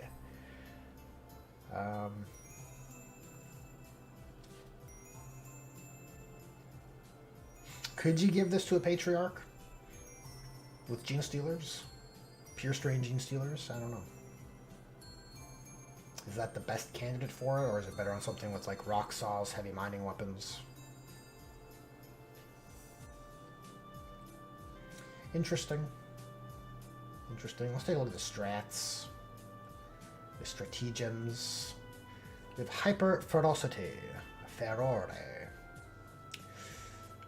Fight phase, 1 CP, 1 Genestealer Cultist unit from your army that has not been selected to fight this phase until the end of your phase. Until the end of the phase. Each time a model in your unit makes an attack that targets an enemy unit, reroll a wound roll of 1. If one or more friendly Tyrion units are within 6 inches, you can have full wound rerolls. Wow. So you have +1 to hit right off the bat. You could potentially have that enhancement stacking as well for sustained hits and full rerolls for 1 CP. A lot of conditions, right?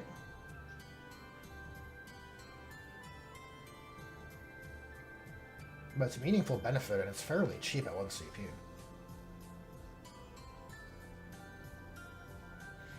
We have Psi Surge.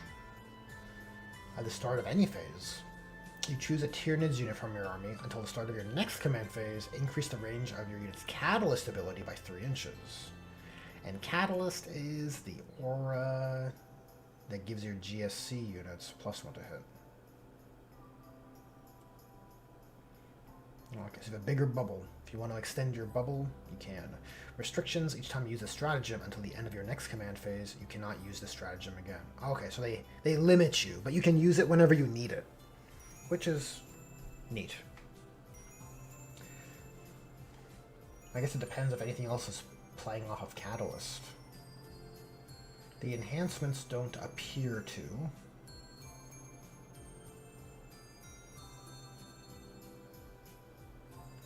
Okay, 1 CP, Avenge the Star Children, shooting or fight phase. You choose 1 character unit from your army that was destroyed by an enemy unit this phase. And you can use a stratagem even if it was just destroyed. Until the end of the battle, each time a Genestealer Cultist model from your army targets that enemy unit, you add 1 to hit and add 1 to wounds. You can have basically like a Votan level 2 grudge going on against them. For 1 CP, you can bait someone out to kill a... That's interesting. I wonder how much of a cerebral play this gives you. You put a unit out there, like, oh, you want to use your big bad unit to destroy this unit of mine? I wonder how much of a deterrent it could be. It may largely just come down to inter-player mind games, though. Divine Imperative. In the charge phase, 1 Genestealer Cultist unit from your army that has not declared a charge this phase. You select 1 enemy unit within engagement range of 1 or more Tyranids units from your army.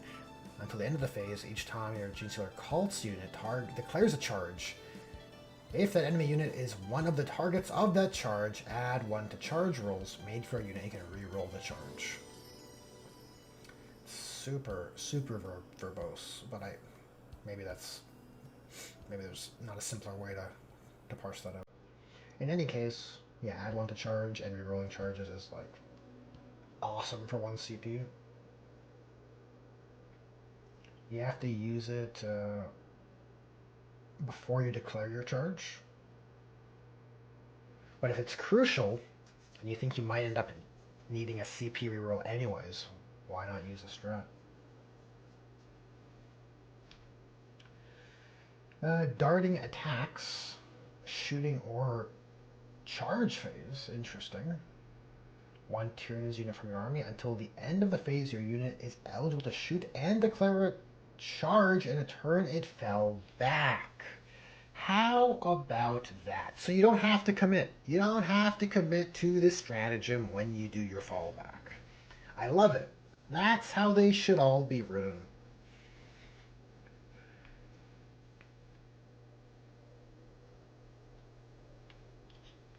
It's dumb otherwise. This is one of those changes, like, I wonder if this will be the status quo going forward, and if your book is old, you're just fucked.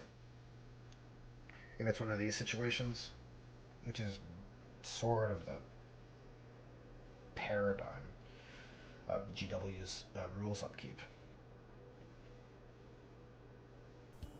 They'll fact your stratagems so you can't deep strike within 3 inches anymore, but then they won't make these sorts of systematic changes, these quality of life order of activations when you have to pay for your abilities. Is what it is, I suppose. And we have the last stratagem, resistance tunnels. End of your opponent's fight phase. Remove your unit from the battlefield and place it into strategic reserves. One Genestealer cults or Tyranids unit from your army is what you target. So I thought it might be just your generic uppy downy. But look, it lets your Tyranids units use it as well. End of your opponent's fight phase. One Tyranid unit from your army. So you could grab monsters and put them back into strat reserves too.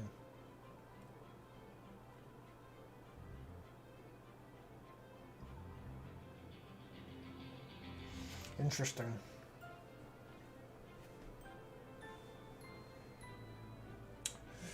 Well, look, I think this is super creative, and I like this sort of rules writing philosophy. I think it's neat and fun and thematic and all of that. But I did say there's a but. And the big but of this detachment is that it's great for people who collect both armies. But I am willing to bet that if you go out and create this army, it won't be served going forward. You'll just be in a situation where now you have two half armies.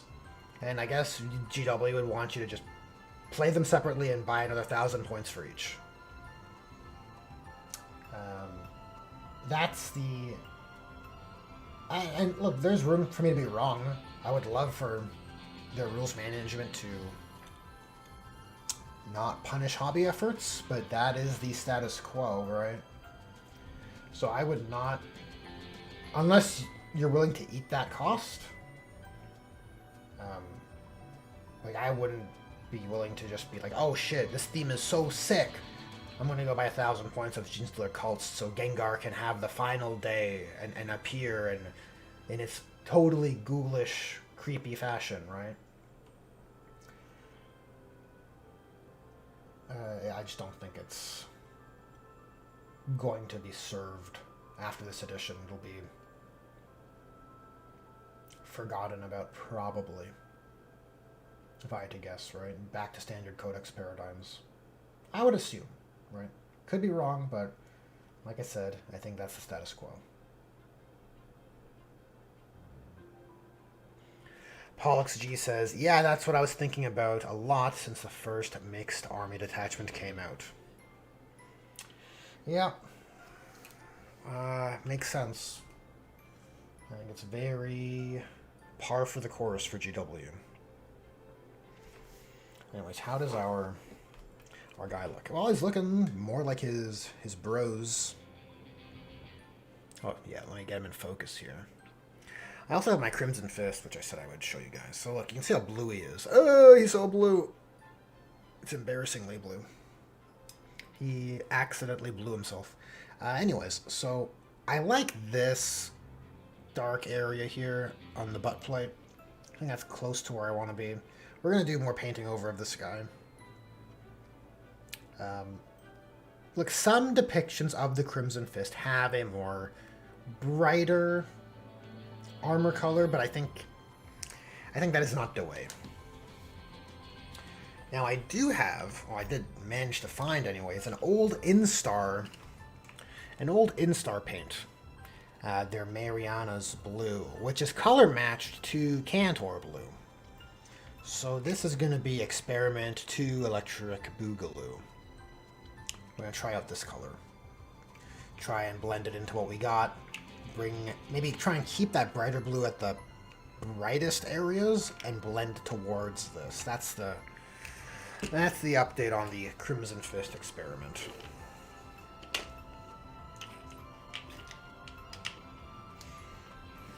Anyways, we'll paint a little bit more. We'll paint a little bit more and then wrap up the stream. We'll put some Nuln Oil on the gun. I think that would benefit it. And while that dries, we'll do a little bit of edge highlighting on the purple armor.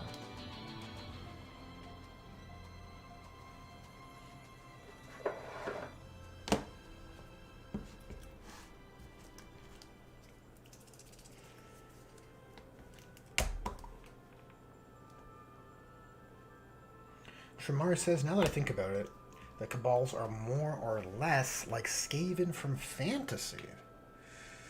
Well, I suppose you're right. You know, they appear from their webway portals, and they do their raids, and they return. You know, they're not gnawing through reality in the same way. But I see what you're saying there, Trimari. I think I understand.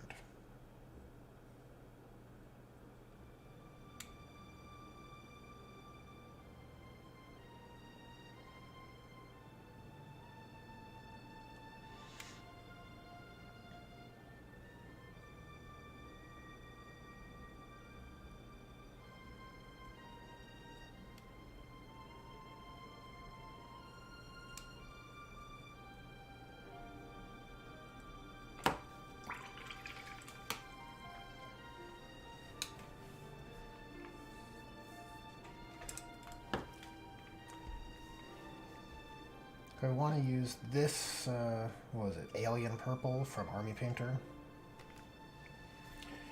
as our highlighting color. I don't know if this is too saturated, but it might be okay. Jesus Christ. Getting Butterfingers over here.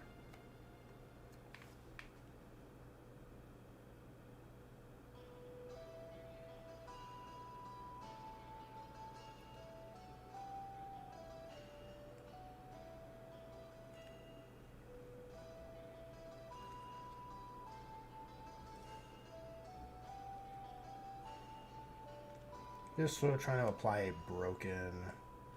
broken sort of edge highlight.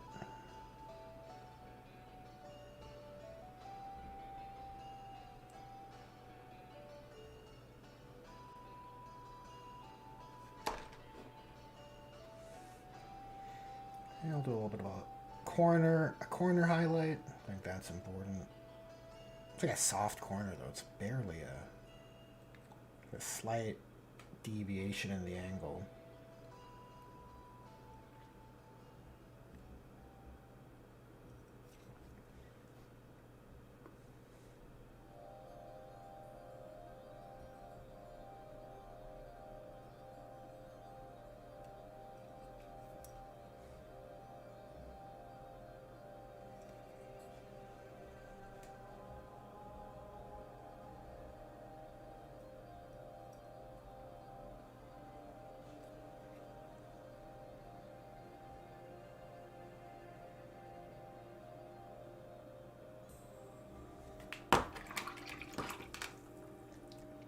We'll use this gray before it dies on us to do the squad ID.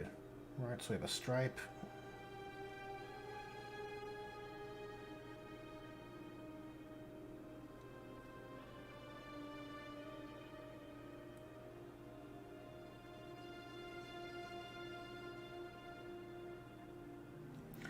Kind of botched the angle a little bit.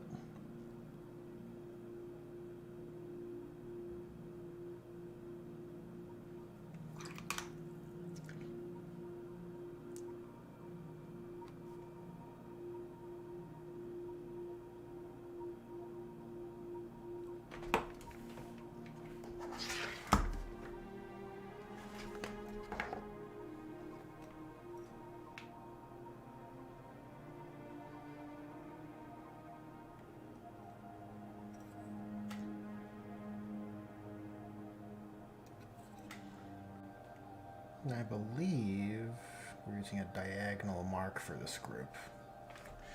It's got a cool little symbolic force org ID.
It's just too dull. It's just too dull. Let's try some Screaming Skull. If we mix some of that purple with Screaming Skull,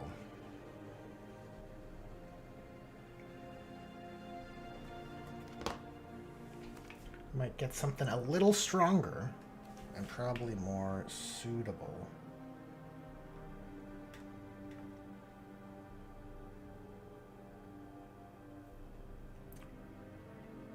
Probably.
For this sort of level of model, it is just a cultist goober at the end of the day, right? We don't have to do fine detail work everywhere, scuffing up all the panels. I feel a bit more pressure to do that sort of thing on an Astartes. That's the Astartes bias, though. It's just what that is.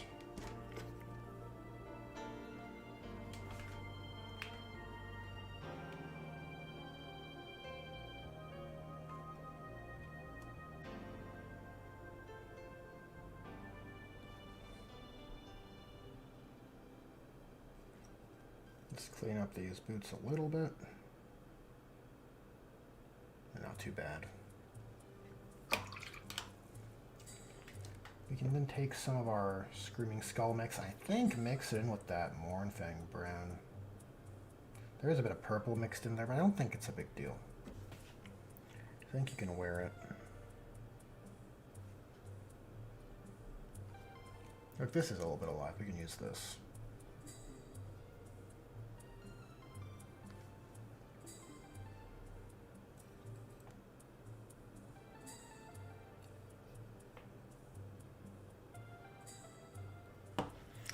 Maybe we can't. Pollock says, playing Kill Team sounds like the biggest trap. Every time I would paint a new team, I would start talking myself into wanting a whole army. I think that's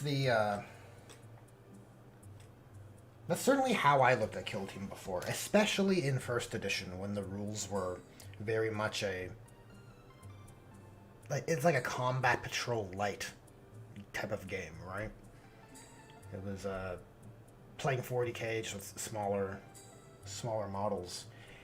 Now when I play Kill Team, I just find myself having a better time as it relates to a game system and the enjoyment derived from its mechanics.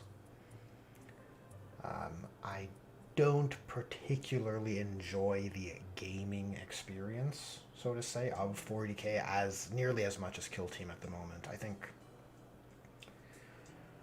I think a lot of the skew towards making 40k a more competitive experience, and look, everyone's playgroup is different, right? But in my playgroup, they lean more towards the tournament style of play, right? Your L every board is a city fight with L-shaped corridors positioned in these specific spots with these specific templates, all all to serve a better competitive gaming experience. And I feel that's not exactly what 40k is best served by. And this is, my position.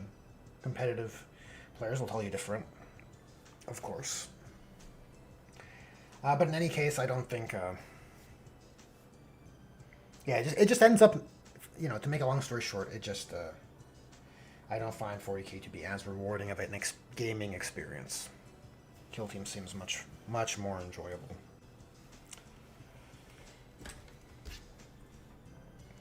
And so, to your point there, Icarus, I don't have a desire to expand a giant fleet of Genestealer cults because I don't want to do all that labor for a worse gaming experience. Right? Like I said, I don't mind having a few extra units for some narrative potential in Kill Team, like a special boss encounter for a group of Space Marines or something, right? A Patriarch, a Sentinel, right? Things like that. I think that could be fun. A converted GSC Sentinel. That new Sentinel looks so good, right? You have a Goliath truck, like I said. You could even have, a few. Like, you could imagine a Kill Team board, right? Not saying I would do this, but you could imagine a Kill Team board where it's like a Genestealer cult's mining colony. And there might be a few Goliath trucks parked because, look, that's how those guys get to work, right? And then it's just part of the terrain, really, more than it's not a unit. Could be. You could have it as a boss encounter, but I don't think that's ideal. I think you want something a bit more mobile, like a Sentinel or a Patriarch in that case, or some sort of a... Well, I think all the Specialist Assassin characters are available in Kill Team, so never mind. I was going to suggest they could make good boss encounters, but I think they're part of the normal teams. What the Patriarch might be, too.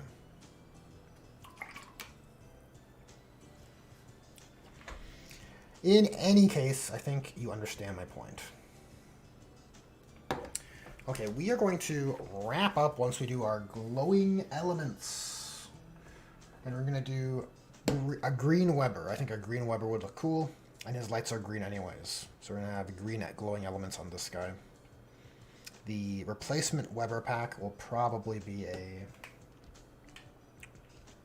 dark green, like it's off. Because when I look at the Weber on the Warhammer community site, it is glowing a little bit. It appears to... Well, mine will be glowing anyways. It's for the Gengar aesthetic, okay?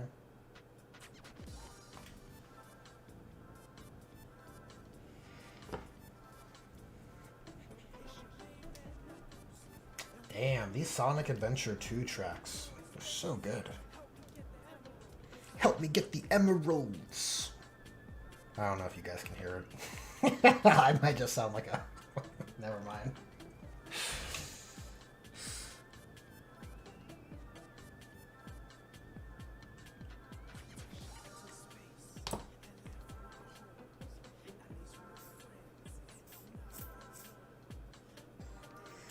Okay, a little bit of Toxic Mist, a very, very chalky paint from Army Painter.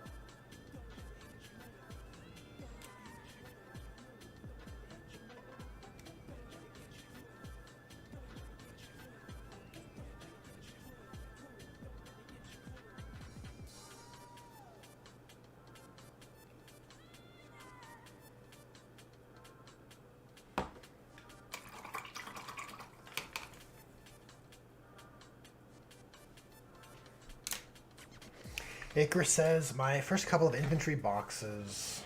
Oh wait, hold on. Let me back it up a second.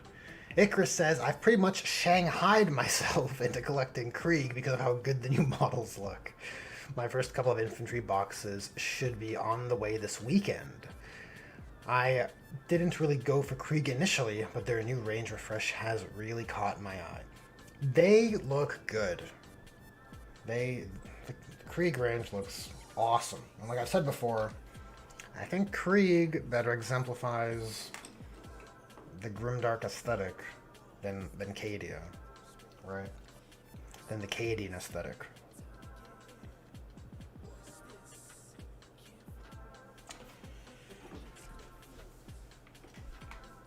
So I can appreciate it. And look, my spiel aside, I still think there's a lot of joy and a lot of hobby value, so to speak, gained from collecting a full-scale army, right? It's just purely in my... where I find myself, my play group, and what I want from a gaming experience. For me, I don't have a pull to create armies out of kill teams. I kind of like them in kill team, is my point. Icarus goes on to say, so it was kind of the other way around for me. A 40k army release managed to bait me into kill team. Kill team is a lovely rule system. Personally, I've always thought that a skirmish game like that is better for a flagship product, while the army level is more niche. Kind of like what Malifaux is doing. Yeah, to me, a game of 40k is on the way. It's like another step along the road to a game of Apocalypse. It's less ergonomic, you could say, as a gaming experience, right? Like you gotta bring more shit. You gotta move more shit. You have so many models and units, right? Like you want to play a horde army? Well, I feel like I should thank you as my opponent because you're doing this for me, it feels like, right? All this extra work. In that sense, like 40k to me is really about coming together, and I think at best creating a kind of narrative experience. Both players are trying to win, obviously, but you're trying to come together and make a spectacle, make something epic happen, right? And because of the way my playgroup runs their 40k, it saps a lot of that joy because it's not there. Like every table is a weird corridor of L-shaped ruins, and none of the epic battles happen because everyone kind of juices up their guys or avoids confrontations. They don't want to get charged because in 40k, if you charge first, you lose. Or, sorry, if you get charged, you lose, basically. Okay, two combatants of equal strength fight each other. Well, shit, you charged me? Well, I guess I'm dead.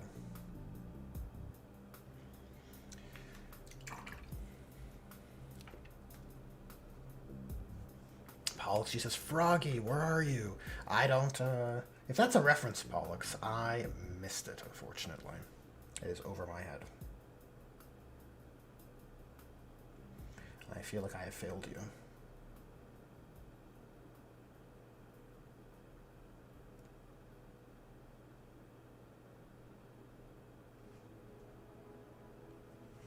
Pollux says, I would like it more if it was a tiny bit bigger.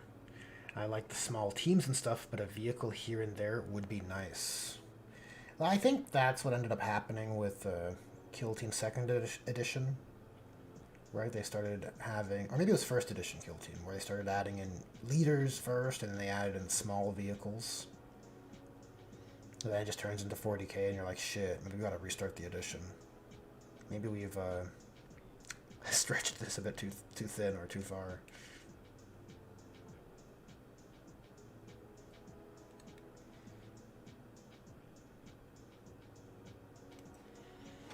Yeah, with this leftover purple, I want to see if I can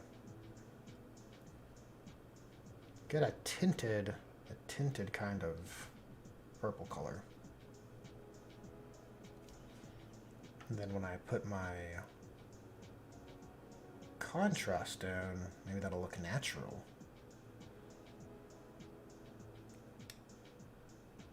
Maybe.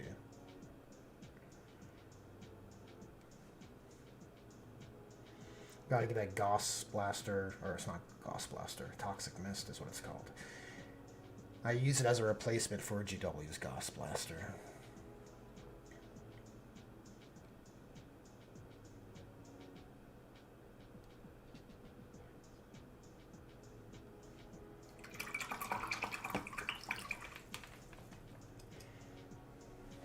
Acre says, it's very rare to be able to have all you need to play one 40k army in one box. Most kill team boxes are completely playable just with the box alone. That's an advantage for people new to the hobby. I agree 100%. Like, you can play right away. Like, the old way of, and we talk about this in the most recent episode of Grimdark Therapy, right? But the old way GW used to position Warhammer 40k is that it was a slow grow hobby for you to build, right? You'd buy one kit at a time and slowly build up a force, right? Enjoying the process and you know, the craft and yeah, enjoying the creation process.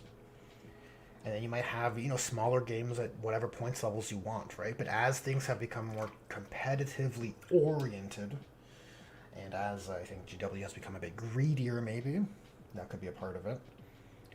Now 40k is really framed as, oh, we're playing 40k. Well, it has to be at such and such points, right? It has to. You need to have a whole army. You need to, like, maybe you can do combat patrol, right? That's your best case defense against this counter. That'd be the best counterpoint I think you could make. You start with combat patrol. So you pick up a combat patrol, you build it, and now you can play a more constrained, but still the core 40k experience of 10th edition, right? That's what it does. Little bit different here and there, but broadly the units are what they are.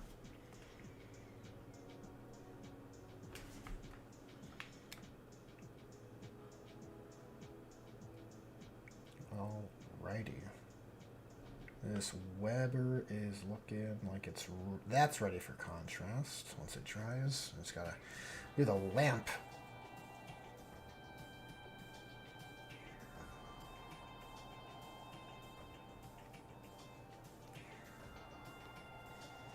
The lamp and these side lights.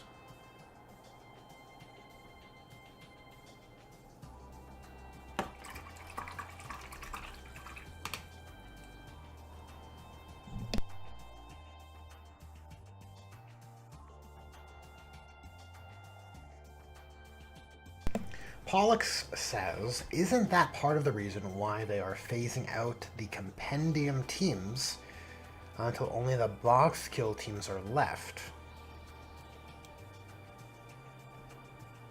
Are they phasing out the compendium teams? I don't know what the compendium teams exactly refers to. Am I right to assume that compendium teams are the ones that are amalgams of different kits?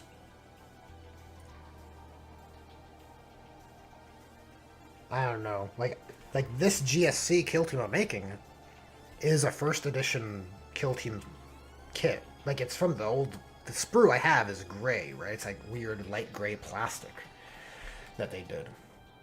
I have it here. It's this this white plastic, or yeah, this white plastic. So it is that older style kill team, and you know, you can add different GSC characters to the kill team. Your Locust or your Keller Morph, right?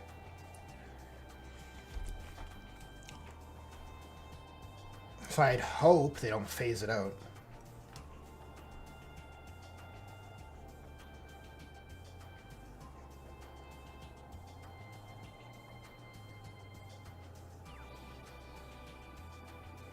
But anything's possible, GW.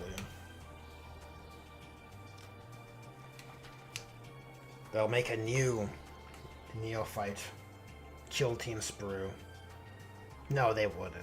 They wouldn't. Because it's not like Legionaries where you can add on an upgrade sprue for various Legion flavor. Like, the neophytes, they already have loads of options in that one kit.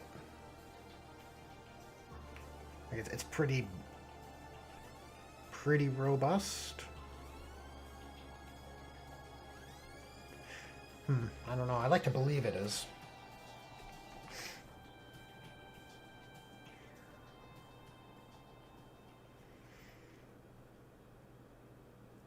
Icarus says 40k is changing far too rapidly for the slow grow model again. There's very few busy people who are going to be able to get a whole armies together in the span of 3 years. Very true. Absolutely true. But look, an addition is 3 years now, right? But I think that your point stands. Like, you within months, the meta, as you perceive it, it flips and flops. The change is too rapid for the hobby of the hobby. Okay, I think we're ready. I think we're ready for some contrast. We're gonna use my favorite. Hexwraith Flame Technical. This stuff is rare. It is precious. It is out of production. You can get Hexwraith in contrast, but it's not the same. There's a difference I've noticed.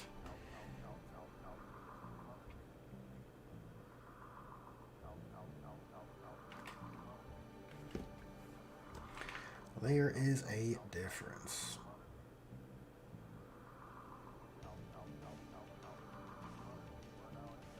I want some good poolage towards the emitter for that glowing aesthetic. That should be good.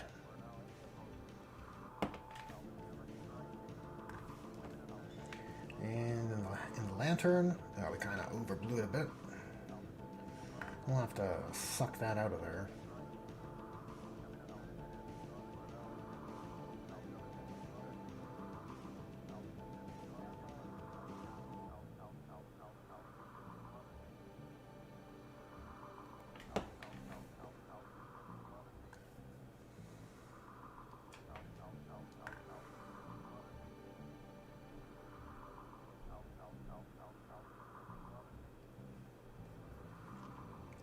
Just kind of spread that around a little bit, make it a bit more subtle.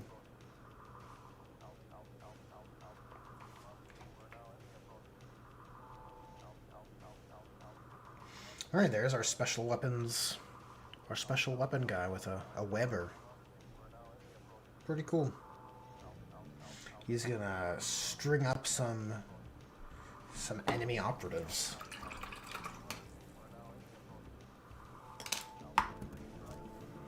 His name will be Peter. I think it's appropriate, right?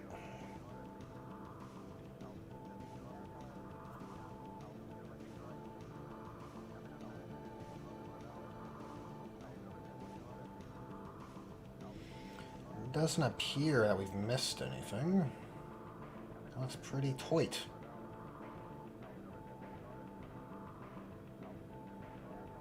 Why couldn't painting Crimson Fist be as easy?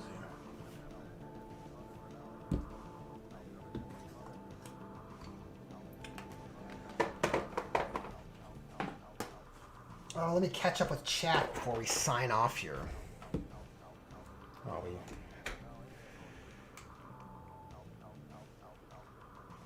Icarus says the Kill Team Compendium was a book in 2nd edition that allowed teams from all 40k armies.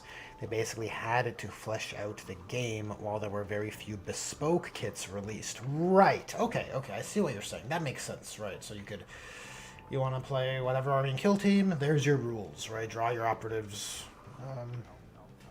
Yeah, they might be phasing out the Kill Team Compendium. It's a catch-22, right? Like, as much as I would like GW to allow me to, for instance, to take a Sisters of Battle, just a Battle Sister squad and Kill Team, because if they did, I would buy a kit of Battle Sisters, come up with a cool scheme, a little bit of lore. I think that's a fun painting project, right?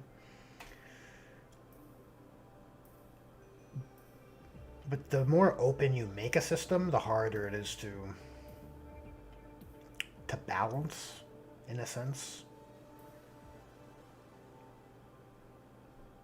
But I think that's inevitable. You gotta have your emblematic Sisters of Battle, right? Like your The Sisters of Battle are so 40k. Like, you need to have it standardized, not just the novitiates, right? You need to have your standard Sisters of Battle in there. It's a bit awkward that they haven't made the basic sprue a... Because you could take the basic sprue and then add in a few options for a couple of support characters from the range, like with the GSC Neophyte kill team.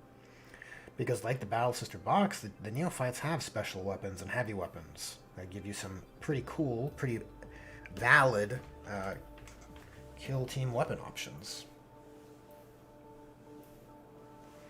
So it's certainly odd. Certainly odd they don't have a kill team. Unless that's something they want to release in the future, right? Like a derivative Battle Sister squad with an upgrade sprue, like the Legionnaires or the Night Lords.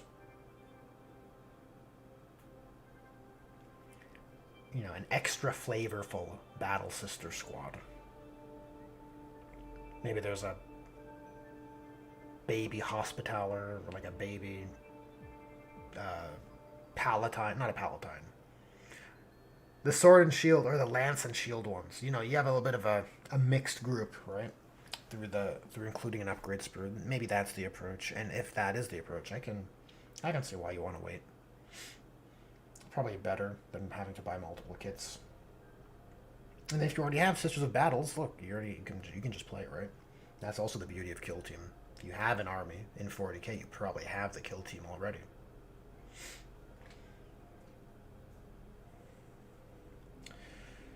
Icarus says it's a shame because they essentially phased out all Kill Team rules from the Compendium in 3rd edition, so no more Chaos Demons, Custodes, etc. Yes, so I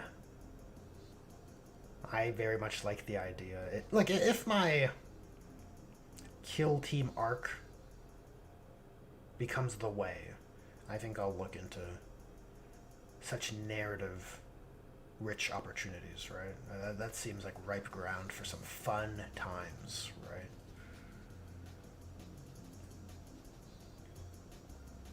Pollux says basically you have to go to their shop, and every team that doesn't have a set of those new data cards will probably leave. Yeah, maybe. It'd be a shame if the GSC don't have a place in Kill Team anymore. Right? Because they're so ripe for those small scale engagements, right? Like, I know the Day of Ascension and Generations of Plans in the Making is like how they're framed in 40k. But that's that's like an all or nothing Hail Mary situation for a GSC cult. Like, every battle is like, oh shit, is this the end of us, right? From a narrative point of view, I think they work better in Kill Team and Necromunda, right? They can persist and have multiple engagements. I feel like if you're a GSC cult, your Day of Ascension or the final day is taking place against a group of, you know, pick your villain. I think it's either you win and you continue, or you die and that's it. It doesn't work as well narratively as the other armies do, in my opinion.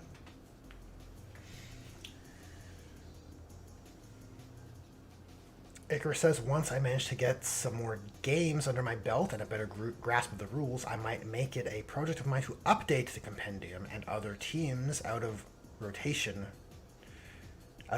myself as a homebrew. Well, if you do, Icarus, definitely at me and share it in the Discord and all that kind of stuff, because that'd be ripe ground for narrative use, I think.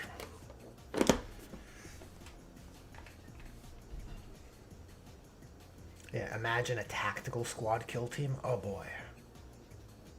Now we're cooking. Now we got a real Angels of Death kill team, if you know what I'm saying.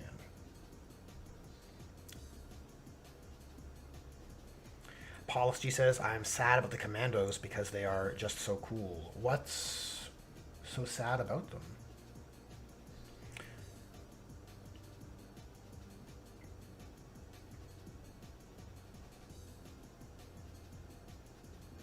They seem supported. In any case, though, guys, I can't stick around. Already gone over on the time.